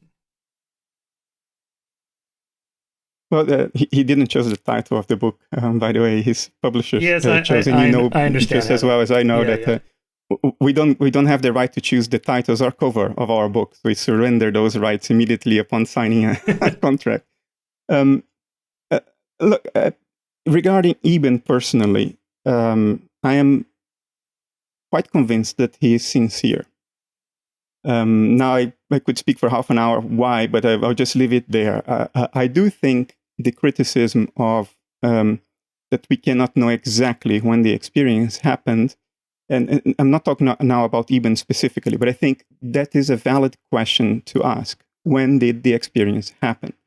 And in cases of NDE, sometimes it's very difficult to pin that down conclusively, because these are not prospective experiments. You don't plan when you are going to kill someone and then take a brain scan or have some temporal markers to pin down when the experience happened. Now, luckily for us, it's not only NDEs. There is a very broad set of instances in which regular brain activity reduction or impairment correlates with an enrichment or an intensification of experience at a transpersonal level, even. And these are just one example. You don't have a heartbeat anymore, so your circulation has stopped. Your brain cannot metabolize, at least normally, anymore. But you have other instances. Psychedelics are known to now, every psychedelic studied, and this is a very robust effect that has been replicated multiple times. They only reduce brain activity. The only thing they increase is a measure that researchers call now entropy. And what they mean by it is just noise. It's incoherent brain activity. There is a tiny, minuscule increase in noise levels in the brain, even though brain activity sort of collapses. Your brain goes to sleep. And that increase, and I can tell you the exact numbers, is 0.005 in a scale of 0 to 100. And in many instances, brain noise actually decreases during a psychedelic trip, and the person still has the experience. So that's not a viable physiological account for the psychedelic experience. All other experiences seem to correlate with brain activation, but the psychedelic experience only reduces brain activation, quite significantly, all psychedelics. Now, for those, you can pin down exactly when the experience is being had, and that's how researchers go about it. They put you in an fMRI with some electronic means of reporting your experience while your brain is being scanned. Now, you could say, fMRI temporal resolution is poor. Yeah, but in the context of a 40-minute trip, you can have a lot of error. Moreover, experiments have been done with MEG and EEG, and both are temporally very, very accurate. You can pin down exactly the moment in time when you took those readings, and the person is reporting what he's feeling while those readings are being taken. And the experiences are similar, except that under psychedelics, you know that they happen when your brain was sort of gone to sleep, like presumably would be the case when you have an NDE caused by cardiac arrest. There is no blood perfusion anymore, no oxygen perfusion. Your brain goes to sleep, literally.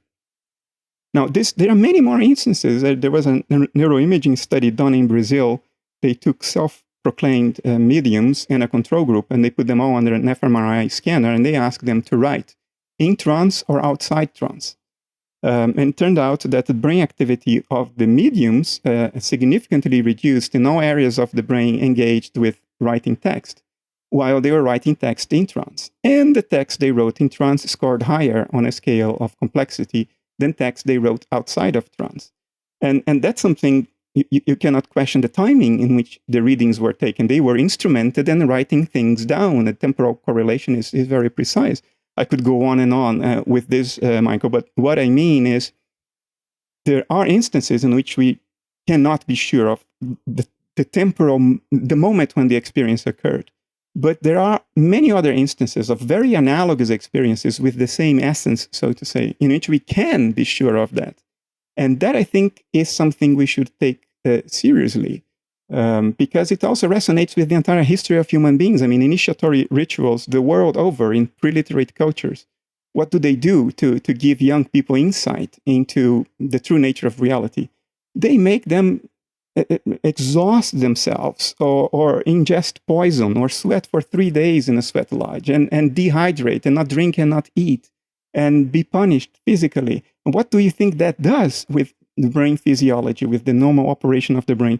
So there is a correlation between impairment or reduction of regular brain activity and some forms of transpersonal insight that I think are worth studying, because the evidence is pretty strong. Oh, for sure. And as I said, we don't have a good theory of consciousness. So how can we have a good theory of altered states of consciousness? I'd say the research is pretty early on. I was thinking here, I was looking up for Oliver Sacks's comment that I quoted, where he said something about if you scan the brains of like a schizophrenic who hears voices, the auditory tracts are active. The neural tracts are active. The schizophrenic really hears the voice as if it's out there, no different than you and I, even if there's no sound at all out there. So, that's the problem of the self. That is, how do I know? The zombie problem. How do I know? That you're conscious like I'm conscious. So, and that you're not all a bunch of zombies and I'm the only one. You've written about this. Well, here's my super simple solution to this problem. Yeah, it's the Copernican principle. That we're not special. I just apply it to myself. I'm not special. I have the same neurotransmitter substance as you do. My synapses and neurons are wired up the same way yours are, and so on and so on. The chances that when I see you with tears and a sad face, and I know how that feels, it's reasonable for me to assume you actually are experiencing the same kinds of emotions that I'm experiencing, as opposed to you're just faking, you're like Watson the computer pretending, and I'm the real one. That seems unreasonable. I agree with you. I think, although strictly speaking, in analytic philosophy, there isn't a conclusive refutal of solipsism, the notion that you are the only living being that's conscious, everything else are images in your own dream. As Bertrand Russell said, not even solipsists act in accordance with what they proclaim they believe. Right. Because they try to convince you of solipsism. I think the analogy of behavior and structure between us, who we know are conscious, and other living beings, that analogy of behavior and structure means that the simplest account for the fact is that other living beings are conscious too. You also wrote about, and I wrote about too, Olaf Blank's famous experiment, surgery on a 43-year-old woman suffering from epileptic seizures. Olaf Blanc and his colleagues electrically stimulated this neural module, the right angular gyrus, and found that when they did so, the woman now awakened reported that she could see myself lying in bed from above, but I only see my legs and lower trunk. Stimulating an adjacent point in this area induced, quote, an instantaneous feeling of lightness and floating about 2 meters above the bed, close to the ceiling, close quote. The scientists found that through the level of electrical stimulation, they could even control the height that the patient reported feeling above the bed. Touching different points in the right angular gyrus produced the sensation that her legs were becoming shorter or moving quickly toward her face, causing her to take evasive action. The neuroscientist team concluded, quote, these observations indicate that OBEs, out-of-body experiences, and complex somatosensory illusions can be artificially induced by electrical stimulation of the cortex, and that it is possible that the experience of disassociation of self from the body is a result of failure to integrate complex somatosensory and vestibular information. Now, I originally wrote about that in Scientific American and said, you see, it's all just, it's just neurons. It's just neurons firing. There's nothing going on out there. No one's going anywhere, and he actually wrote me and said, no, that's not the conclusion we're making. I went, oh, all right. But, that's kind of the implications if there's a physical system, but that gets back to where we were before. But how do you think about those kinds of experiments that, make it seem like, the neurologist sitting there with the electrode, with the open brain surgery can control what the person is experiencing. Therefore, it's brain. There's no mind or anything floating off the brain. Well, the error here, we talked about it already, is question bagging. You're assuming the conclusion that you're arriving at in the argument for the conclusion. Under idealism, this electrical stimulation, too, is just the appearance of a mental process that is interfering with your personal mental process and leading to a certain experience called an OBE. So it doesn't contradict idealism at all. But I understand the intuition, and I understand why the vulgar knee-jerk reaction is to say, oh, materialism is right, if you don't actually think it through. But even in that case, I would say, well, you don't need these sophisticated experiments to convince yourself that stuff we call physical have a direct impact on stuff we call mental. So, and I'm being agnostic of philosophy now. Prove that to yourself by drinking alcohol. Why do you need somebody putting a probe inside your brain? Drink enough alcohol and you have an OBE in China, for all you know. So this is no news, if you know what I mean. The relationship, the causal relationship between things we colloquially call physical and things we colloquially call mental is there all the time. If you prick your arm with a needle, you will feel it. Hey, there you go. That's physical to mental causation right now. So you don't need this sophisticated stuff. But in all cases, including the trivial ones like the needle prick, you just have to guard with making a hidden assumption in your line of reasoning that puts you off the path of reason, so to say. And that hidden assumption is this very tempting division of the world between the physical and the mental. Remember, what we call physical are just the contents of perception. They are qualitative things, therefore mental. Colors are mental, smells are mental. So that contents of perception can influence other experiences that are not part of the contents of perception is entirely acceptable or consistent with idealism, because under idealism, the contents of perception are just the extrinsic appearances of mental processes. Your body is the extrinsic appearance of your personal mental processes, your dissociated outer, so to say. But the inanimate objects are just parts of this great extrinsic appearance we call the inanimate universe, which intrinsically is also mental. Doesn't mean that it's a higher mind making plans and deciding what to do. No. It's the naturalistic mind. And that those transpersonal mental processes can impact personal mental processes is trivial. It's just like a thought leading to an emotion or the other way around. So it's very tempting sometimes to think shallowly and then have high confidence in a conclusion that is fallacious, that it may even be right, but not for the reasons you think it's right, if you know what I mean. And that's what we have to guard against. So back to your book title, in granting that maybe your publisher oversold this, well, why materialism is baloney. But the subtitle, How True Skeptics Know There Is No Death. Okay. I assume you would not say we know that 100%. No one knows for sure. Right. So, but what do you think? Just tell us in your own words, what do you think happens when our physical body dies? Well, no, we cannot be certain of anything, as you said. So when we say we know something, what we mean is we have very good reasons to assume that that is true. And there are a number of things that we have very good reasons to assume are true. And the provocative aspect of the subtitle is to say that the death of our inner subjectivity, we have very good reasons to assume that it's not true, that it's not going to happen. And the rationale, and some people may be disappointed with what I'm about to say, the rationale is not that your personal agency survives, because the body clearly is the image of that which you call your personal agency.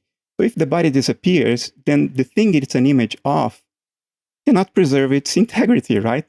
I mean, flames are the image of fire. If flames stop, then oxidation probably stopped too, right? Because flames are the image of the thing. If the image stops, the thing they are an image of probably stop too.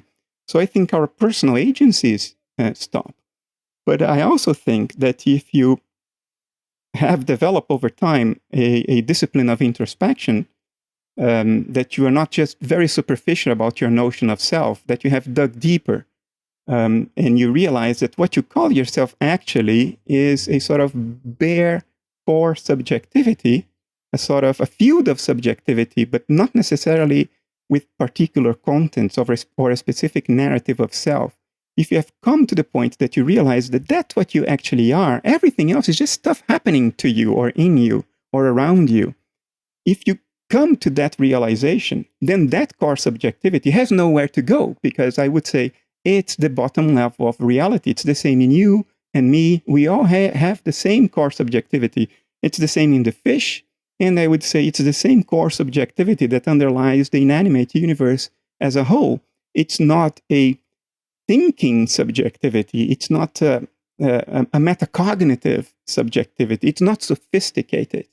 In a sense, it's what the Buddhists call empty. Pure subjectivity without any particular pattern of excitation modulating it. But it's what we really feel as us. It may not be what we say to ourselves is us, but when it comes to what we feel as us, that's what you feel as you. So I think death is something that what you really are will witness happening. It's something that happens in what you actually are. This very foundational level of nature, this field, undifferentiated field of subjectivity that Schopenhauer called the will. And I think from that perspective, you will witness your ego dissolution. We have that in psychedelic trips. We know what it is to die without dying. If you ever had a profound psychedelic trip, you know what it is to die. It feels exactly like dying. And you may ask, how do you know since you never died? Well, I don't know how I know, but it is dying. That is dying, because your narrative of self is just torn apart. You cannot hold that loop in your default mode network that is constantly informing you what you are, or at least what you think you are. That gets torn apart. And what's left is this naked field of subjectivity, even in a psychedelic trip, and which is the best model for death we have. It destroys your brain activity. Your brain goes sort of dead, but it's safe. You can come back and tell the tale. So it's in that sense that I think we have very, very good reasons to think that we are not going to die. But the we that's not going to die is this undifferentiated field of subjectivity that seems to underlie nature. So for some people, they may say, Bernardo, what you're saying is just like physicalism, because my personal self as an agent dies or stops existing. And my answer is, well, you just didn't introspect enough to really realize what is actually going on when it comes to the self. I think we would, after going through the process of death, I think the realization would be very similar to the realization we have when we wake up from a dream. Your dream avatar is dead when you wake up. It's dead. It's toast. It no longer exists. But you don't mourn it because you realize, oh, it was something my mind was doing all along. And I think that's exactly what's going to happen. Well, I hope you're right. I think the part of the problem to be honest, I don't like this conclusion. You don't? Why? No. But, when in my 20s, I was a sort of materialist by default because I was at CERN and you breathe materialism in the air, even though nobody really thinks about it. It's not a structured conclusion. It's just sort of default assumption hanging in the air and you breathe it in. I was a materialist by default in that sense. And I always thought it's very comforting to know that at some point, all of your problems, all of your suffering, everything that you dislike, everything that you want to get away with, at one point it will all be gone, necessarily, whether you like it or not. It was very comforting. And I don't have that anymore. And if a psychedelic trip is a good model for death, we all know we can have a bad trip. So, no, I don't like that conclusion. Maybe that's what, I'm afraid of that. Maybe that's now I have something to be afraid of. That's funny. Maybe hell is a bad acid trip. Well, again, I think for all you know, that's it. Yeah. But again, I think the Western way of thinking about the afterlife is that you are still existent and you're going somewhere to this place, which is still kind of a physical way of thinking about the cosmos and the world or whatever. And, like Woody Allen, I don't want to live on through my work. I want to live on in my apartment. Well, heaven for Christians say that's their apartment. I get to continue living on in my apartment with my friends and my loved ones. And the roses will smell even better. And, do we eat in heaven? How's this work? No one knows. So, but I'm gathering from what you're saying, just jettison all of that. That's all still stuck in this kind of physicalist, materialist idea that you continue and you're going to this place, a place that's maybe not literally physical, but it's a place. It can be some kind of state, but that's completely different from what you're talking about. Well, I get asked similar questions a lot, as you can imagine, especially after that provocative subtitle of the book. I have thought about it. Are there ways in which what people think are themselves survive? Are there ways that could happen? Are there ways to make sense of the so-called reports of reincarnation? I've met a group at the University of Virginia that I cannot help but respect. I don't think those guys are idiots. So at the same time, I don't think there is any ghost that floats out of your body and goes nest somewhere else inside the womb of another woman. I don't think this holds to scrutiny. I don't think it's even coherent, let alone holding up to scrutiny. So what do I tell myself in order to sort of accommodate this cognitive dissonance? Well, what I can imagine is the following. If life is the image of a dissociative process, then our memories, episodic memories and otherwise, our insights that we've accumulated through life, these are experiential contents that are within our dissociative boundary. In other words, they are not accessible to nature at large. They are in us, not outside us. That's the nature of dissociation. Dissociation creates these cognitive boundaries that prevents, it's a kind of inferential isolation. Now, if life is then what the dissociation looks like, then the end of life, death, is the end of dissociation. And what is the end of dissociation? What happens to somebody with DID, dissociative identity disorder, upon the cure, upon a reintegration of the alters? Well, the host personality then remembers the memories of all the alters as if they were memories of the host personality, which in fact they were all along. So the host remembers the lives, the private lives of all the alters upon reintegration. So could it there be that our memories, everything that creates this narrative of self, is released upon a broader natural context, upon the end of the dissociation, upon the end of death? I think it is. I think it's... I don't know whether we have solid empirical data to say we have good reasons to believe it is, but it doesn't violate the logic of the model. It doesn't violate the logic of idealism. It's actually quite reasonable, maybe even a prediction of the logic of idealism, that if the dissociation ends, then the contents of the dissociation are sort of released in a broader context, from where they conceivably could be accessed. So if you and I die, both our inner lives are now dispersed in a broader context, then maybe they are both accessible to some kind of alter host personality that will remember you and will remember me. And in that sense, I may see you again upon my death, and you may see me again upon my death. And as a matter of fact, if you look at what I'm not a student of NDEs or any sci stuff. I'm not saying this because I don't take it seriously. I do take it seriously. I have so much to study that's not what I have studied. So I'm not an expert at all. But I did some casual readings, and Anita Morjani, for instance, who I think is one of the sincere people in this story, she describes meeting her father. But if you read her description of meeting her father, she says literally, it was as if I became my father. And I thought, hey, that's exactly what you would expect. If her father is a dissociative process that ended, the contents are now released in a sort of transpersonal context, and her near-death experience is a partial obliteration of her dissociative boundary. Maybe the dissociative boundary became more porous, and she picked up on that.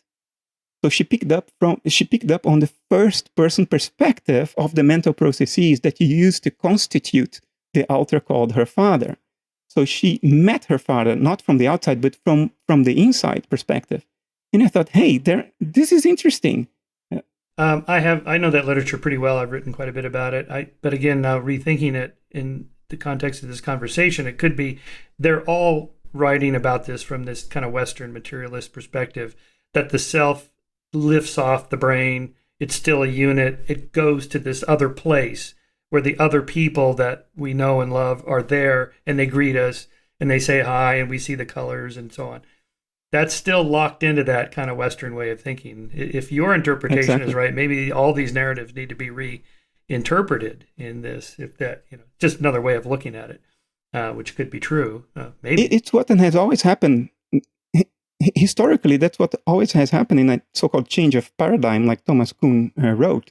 The data is the same. You just look at the data from a different perspective, and it makes a major difference. People ask me, "What about reincarnation, Bernardo?" And because I say, "Well, your individual self as an agency, I think we have every reason in the world to believe it's toast when you die." And people go like, "Well, what about the evidence for reincarnation?" And my answer usually is the following. If I could transfer all my memories to you right now, what you would describe would make everybody very certain that I reincarnated in you. Everybody would be certain. Like you could only know that, Michael, if you were the reincarnation of Bernardo, because you have all his memories, but nothing reincarnated. It's just information transfer going on. But Bernardo, we're coming up on an hour and 45 minutes here. It's been a fabulous conversation. Let me just ask you one last thing, another one of these hot button topics that comes up a lot on my podcast because people seem to care about it a lot, free will and determinism. So in your worldview of idealism or whatever word you use to describe it, because I remember reading one of your Scientific American columns on you're defending the free will position, but not in the traditional sense. That philosophers usually talk about it. So where does our agency come from in your worldview? Are we really making volitional choices? Is it really me making that choice of, the chocolate versus vanilla, despite the fact we live in a causal universe with the laws of physics and so on? You reserved the most difficult question to answer for the end. I usually say the free will question is a red herring because however you go about it, you're bound to be misinterpreted. Look, I think the materialist reason to deny free will is not valid because the materialist reason is your consciousness is a sort of epiphenomenon of brain activity.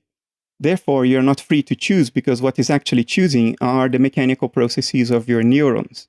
And you just register that in consciousness as a choice, but it was never free because it has been determined by the laws of physics, even though the laws of physics are not really deterministic at the bottom level. We know that now they're only statistically deterministic. So that reason, I think, is false because I don't think the neurons cause your consciousness. I think the neurons are what certain conscious processes look like. Even conscious processes that you cannot access through introspection because they exceed the boundaries of metacognition. And then we would call them unconscious. They're not unconscious phenomenally. They're phenomenally conscious. It's just that you can't re-represent them cognitively to tell yourself you're having those experiences. So all of that appears to observation from across a dissociative boundary as what we call neurons firing. So that reason for free will, I think we can forget about. And it's in that sense that I say there is free will. But if you press me, I would tell you libertarian free will is an incoherent concept. It doesn't mean anything. Because semantically speaking, there are only two options. It's either total randomness or it's determinism. A choice has to be determined by something, otherwise it's totally random. But nobody has the intuition of free will associated with randomness. They say, well, no, I made the choice. It was not random. I made it. So I'm free to make it. So what they mean is when a choice is determined by that which they identify with, and they don't identify with their neurons. So in that sense, I think there is free will at the level of the universal field of subjectivity, the universal mind, if you want to call it, cosmic consciousness, if you want to call it that way. Why? Because there is no external agency. The universal mind is the sum total of everything. So whatever happens, it's by definition, it's free-willed choice, because it's not imposed from the outside. It's a product of what it is, and there is only it. So it's free in that way, but it's not free in the sense that whatever happens in the universe is determined by what the universe is. The universe cannot abstract from itself. It cannot choose to be something that it isn't. Its inherent potentials, its inherent being is what determines the choices. Are they free? They are free at that level because they are determined by the universe, and there is nothing beyond the universe. But they are not free in the sense that it's not libertarian free will. It's not random. It is determined. And then now going back again to our level, are we free in that sense? And I would say, well, our free will is very, very limited because most of what determines our choices are not related to the executive ego. You don't really choose the person you fall in love with. It sort of comes from deep inside the so-called unconscious mind that exceeds the field of metacognitive introspection, dissociated even parts of our own minds. We don't choose our thoughts. We don't choose our emotions. This stuff happens to us. Maybe you can choose a mortgage package or the best route to work. But I like to see I like to imagine the ego as a tiny little rowboat in the middle of the Atlantic during the biggest storm on record. And the guy rowing thinks it's going the direction he's trying to go. No. The direction is determined by this impersonal forces in us, mental, not material, because I think matter is just what these forces look like from a certain perspective. They are essentially mental. But they are determined by mental dynamics that we don't really identify with. As Schopenhauer said, you may be free to act according to your will, but you can't will what you will. So in that sense, you don't have free will literally. Your will is not free. You may be free to act according to it, but you're not free to will. Otherwise, we would all be extraordinarily happy. Even the guy locked up in solitary confinement, he would will that what he really wants is to be in solitary confinement for 30 years, and he would be the happiest person on earth. We don't choose what we will. In that sense, the will is not free. It rises from parts of the mind that we don't identify with. So there is no free will in that sense. But there is free will at the universal level, I think, and there is free will in the sense that our choices are not determined by a prior, ontologically primary material substrate. Our choices are made by mental processes, but not the mental processes we are ordinarily metacognitive of. Very interesting. See, and maybe it's too complicated. No. I'm following it. So much of this depends on your starting point. Like I end up concluding about my debates with Deepak. He has a different worldview starting point than I do, and so we end up diverging mainly because we started at different places. And I like to cite this study done in 2009 of professional philosophers and philosophy graduate students, this Phil Papers survey that I'm sure you're familiar with, where they surveyed all 3,600 philosophers on the different positions. So just a few, for example, like the one on free will, where they asked compatibilism, libertarianism, or no free will. And 59% said compatibilism, 14.9% said other, 13.7% said libertarianism, and 12.2% said no free will, which I guess would be the determinist position. And I bring up these, like some of the other ones, physicalism or non-physicalism, 56% physicalism, 27% non-physicalism, 16.5% other. You don't see things like that in science because, in science, at some point we kind of converge to, at theory of evolution, 99.9% it's true, 0.01% that it's not true, something like that. Climate change, vaccines, whatever. At some point we converge to some conclusion where there's a consensus in the community of scientists that study this problem. This is the probable answer. The rest of them are probably not true. But with philosophy, it feels different to me. I'm not a philosopher, so from an outside, I think, why is this different? Why are you getting these splits? 50%, 49%. It's like politics, but of course it's not politics exactly. But it depends on where your starting point is. You're going to end up at different positions, and you guys are never going to reach 99% of philosophers say determinism is true, or physicalism is correct, or idealism is the right view. That's never going to happen because of these different starting point worldviews. I think you hit the nail in the head. It's the biggest problem in philosophy today, that every philosopher can stick to his pet views or pet theories ad infinitum, because in philosophy, experiments cannot necessarily settle the questions. And in science, they get very close to settling the question. Not always. I mean, we may think that, when Newton came around, the French laughed for 50 years. With this idea that there is an invisible force that acts instantaneously at a distance between bodies and holds them together. It's like mystic woo-woo, and the French laughed for 50 years before experiments started telling them, hey, wait a moment, there has to be something to this. But then Einstein came around, and there was no such magical force operating at a distance. The reality is completely different. It's just that the fabric of space-time can bend and twist. Quite magical in its own way, but debunked another type of magic. So the experiments don't really settle questions of being. That's what I'm trying to say. Experiments allow you to predict nature's behavior, but they don't allow you to pin down what nature is. And this is a very important distinction that lots of scientists fail to make. They think science can settle questions of being, but it doesn't. Science is a set of convenient fictions that allow you to think about nature in a useful way so as to make proper predictions.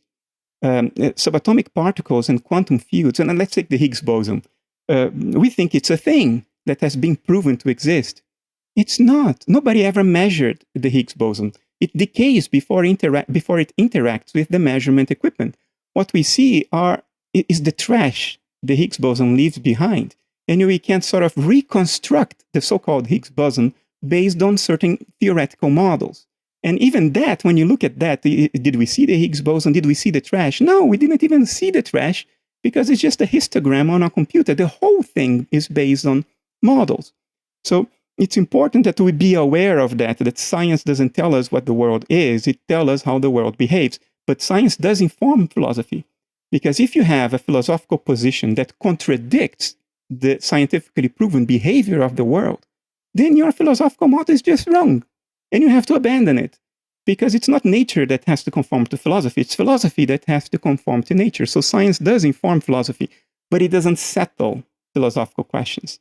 Human thinking creativity is so vast that philosophers defending losing propositions can find extremely convoluted ways to keep it in the air. Look at illusionism and illusionism, philosophy of mind today, the idea that consciousness doesn't exist, it's an illusion. It's the most self-defeating proposition conceivable to human thought, because an illusion is already an instance of that which you're trying to say doesn't exist. And yet, books are written about this, grants are given, there are entire communities working on this. So it's a problem for philosophy. Philosophy has not devised yet some kind of Darwinian mechanism to sort of weed out the crap, if you know what I mean. Because mind's first directive is to deceive itself. So we do. To be very honest with you, Michael, and I'm not saying this to put it in your face or anything, I think physicalism is like the most untenable option on the table today, and it's still 56%. It's still the majority of people. I mean, physicalism has been debunked, I think, by straightforward reasoning, has been debunked by foundations of physics, physicalism depends on physical realism, and it's not true. We know now after 40 years of repeated experimentations that it's not true unless you believe in the fairy tale of gazillions of universes popping into existence every fraction of a second, for which we have zero empirical evidence. And even the neuroscience of consciousness is now, I mean, what people are putting forward now to hold on to a physicalist model of the psychedelic state is embarrassing. It's literally embarrassing. I mean, the entropic brain model that tries to account for the psychedelic experience with an increase of 0.005 in a scale of 0 to 100 in brain noise is preposterous. I mean, I would never put something like that forward. It's too embarrassing. But it gets published in scientific reports, Nature. Yeah, but here, Bernardo, how do we settle that? How do you settle that? Well, I mean, it's one thing for you to say, well, Shermer, if you just understood idealism, you'd see that realism or physicalism is baloney. You could say that about me, because I'm not a philosopher. But, presumably these 3,600 professional philosophers, half of which say, yeah, I think you can't say they don't understand the arguments. Surely they understand the arguments. Oh, they don't. No, they don't. You'd be surprised. You'd be surprised what percentage is of the philosophy community that has no darn clue what idealism is. Okay. I mean, Sam Harris brandishes a bachelor's degree of philosophy around from Stanford. And he gave an interview the other day to that Russian guy from the MIT. I forgot his name. He has a very famous, very popular podcast. Lex Friedman? Yeah, Lex Friedman. Yeah. And when you see how Sam Harris tried to argue against idealism, you realize that he was not arguing against idealism at all. He built like a series of straw men and burned them down. Now, idealism is a foundational topic in philosophy. It's philosophy 101. I had it in a philosophy course when I was doing computer engineering. You have to know at least what it is. You don't need to agree, but you don't need to understand the subtleties, but you need to know at least what the foundational claims are. I didn't see this interview. Maybe he was just using the wrong words. But what was the concept he was trying to convey that you disagree with, leaving out the words idealism or whatever? So the straw man was the following. Idealists say that reality is only in their own minds and that there is no external world, objective world outside our individual minds. That's not at all what idealism is. Just like materialism, idealists grant that there is a world beyond our individual minds. It's just that the categorical basis of that world is mentation. It's the type of existence of this external world is mentation. In other words, transpersonal mentation that when observed looks like what we call the physical world.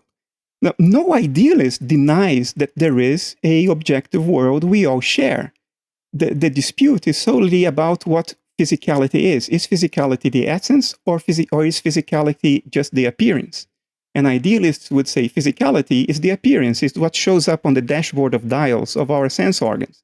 It's not the world as it is in itself. It's just how it presents itself to observation. Now, Sam Harris attacked idealism as if all idealists in history were saying that there is no objective outside world. Not even Berkeley, the subjective idealist, perhaps the only one in history, not even him denied that there is something beyond our personal minds. So you would be surprised, Michael, how few people actually understand idealism in general and analytic idealism in particular, because all the critiques or criticisms of analytic idealism entail some form of strawmanning. And I have seen this over the past 15 years. It's very difficult to get that intuition across. So maybe this survey I keep citing, I should back off on that. Maybe a lot of philosophers haven't really thought through a lot of these issues. I did think your comments on Twitter about Sam were pretty strongly worded. I think unnecessarily so. Maybe this is your passion because this is your thing. Sam seems to piss off a lot of people on a lot of subjects. I don't know why. I know him pretty well, and he's a good guy. And he's just trying to figure things out like the rest of us. But maybe because of his prominence, he's an easy target. I don't know what it is, but easy on the language, I would say. maybe social media is not the best platform for expressing skepticism. In any case, that's just my thoughts on that. Well, people don't spare their words when it comes to me, so And neither did Sam spare his words when he attacked Ibn Alexander back in 2012. Okay. So I don't feel I need to not reciprocate that tone and style. Yeah, as I said, maybe Twitter's not the best place to hash out philosophical and scientific ideas. All right, let's wrap it up, Bernardo. Just tell us what's your next big problem you're working on, or project you're working on. Oh, I'm heading a foundation now, Essentia Foundation, which is an official Dutch charity, and it's an educational foundation. So we produce a lot of educational material, either about idealism or related to idealism in some way, and we provide it for free. And it's funded by people who think it's very important that our culture at least understands what idealism is claiming. You don't need to agree, but at least understand before you make up your mind about it being nonsense or otherwise. So that's what the foundation tries to do. And this is the big thing in my life now. It has become a lot less about me now, about my own books. I've published now 10 books. Number 10 is coming out in August, I think. Science Ideated. But the focus now is to sort of create some sort of momentum, not about my work, but about this very old line of thinking in the human species. I mean, idealism is at least 3,500 years old. It has started arguably in the Indus Valley, at the very birth of philosophical and religious thought, in the axial age, as they call it, although there is no single age, that is the axial age. So we think it's time to sort of bring this to prominence again in the West, because it may be the only way we have to make plausible, rational sense of results coming out of foundations of physics and the neuroscience of consciousness. And it may help us have a better understanding of what we are, what nature is, and how to have a meaningful, productive life.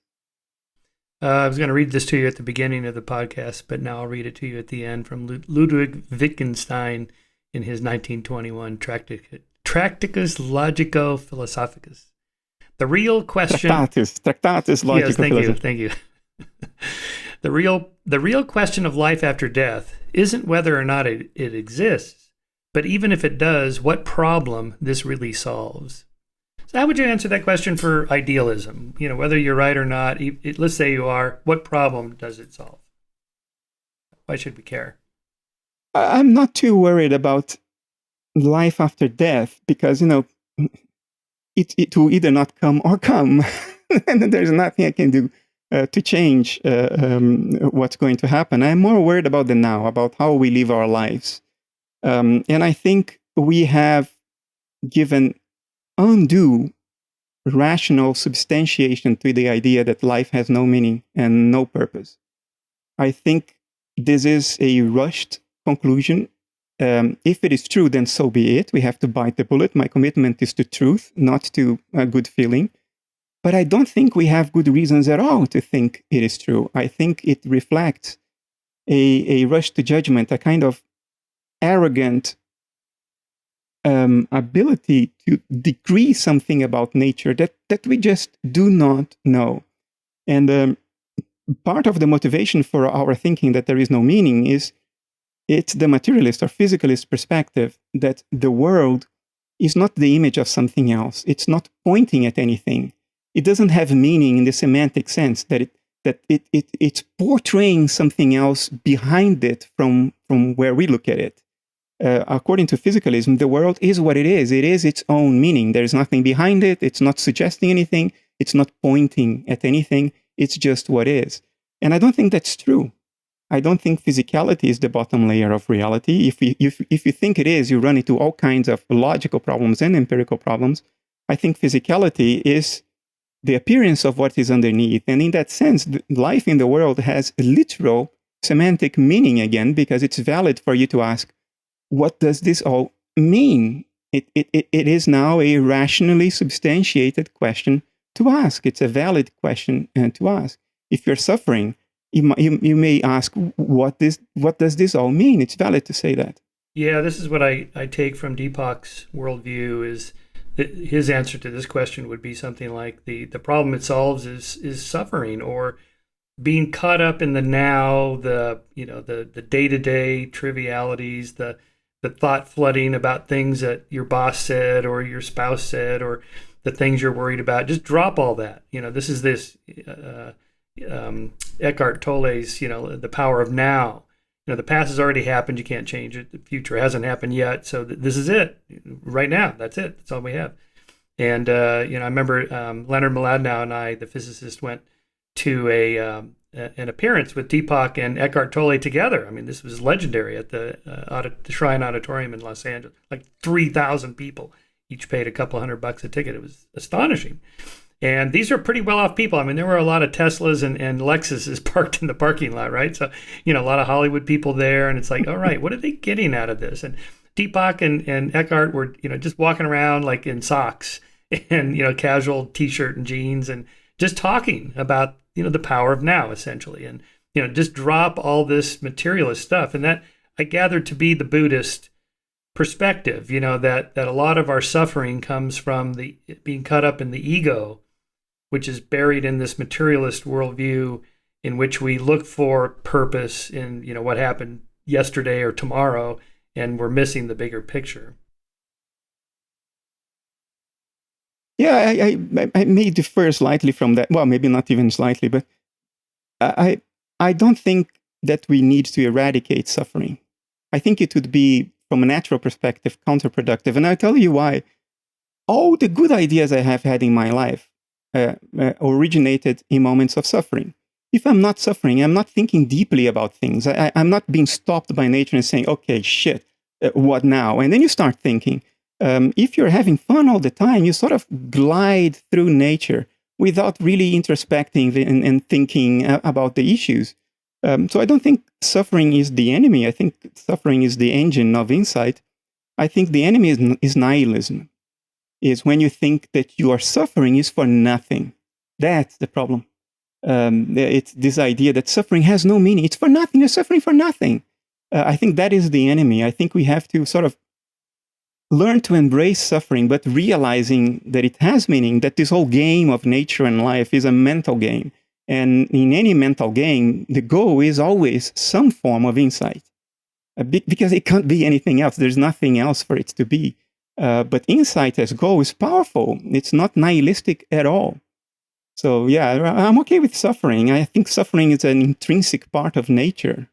But what I'm not okay is with meaninglessness, is nihilism. That I think is unnecessary. I've been reading the literature on the difference between happiness and meaningfulness. That is the psych literature, people that study this. And that there's a difference. That is, people that the goal of life to lead a rich life is not to eliminate all suffering, because that's where a lot of meaningfulness and purposefulness comes in. It's nice to be happy. Maybe you go out with friends with drinks for drinks and dinner, and that's fun, but it's a fleeting experience. But to, let's say, be a caretaker for an ailing parent or spouse or some kind of thing, that's not fun. I've done it twice for two of my four parents, two step parents, and it's not fun at all. I wasn't happy doing it, but it was a meaningful, purposeful thing. It made me feel better as a person, and that kind of suffering kind of builds character, makes you a stronger person, and so forth. And absolutely. Yeah. I mean, Jung said, if you have meaning, you can bear anything. It's written in his biography. I mean, we had these different wills too in the course of history. You had the Freudian will to pleasure, and you have the Nietzschean will to power, and then you have Viktor Frankl's will to meaning. And I think that takes the cake. It wins the Super Bowl. There's nothing beyond that. Yeah, and you can say that if you were at Auschwitz, because it doesn't get much worse than that. Yeah, indeed. Yeah, that's a guy who found meaning while locked up in a concentration camp in Auschwitz and being treated as a cockroach. I mean, if you can't find meaning in that, there is meaning. Perhaps I would even go as far as, especially in such situations where you find meaning. You find a lot more meaning than, I don't know, drinking a beer at the beach. So that's why I said, I think suffering is not the enemy. Suffering is a tool. It's nihilism that is the enemy. It's an unnecessary assumption. Right. So the kinds of suffering you experience in a concentration camp, where they make you dig a hole and move the dirt over there and then back to the hole and then back there. It's just, there's no meaning. It's just the point is suffering, not to get to some higher goal. Yeah, it's the myth of Sisyphus, right? You roll the rock up the hill and you let the rock down and you roll it up. That's nihilism, when you think that you're suffering for nothing. That's worse than suffering. All right, Bernardo, we're now well past 2 hours. This was one of the more interesting conversations I've had. You're a super interesting guy. Thanks for coming on and sharing. Thank you, sir. Yep, it's been great.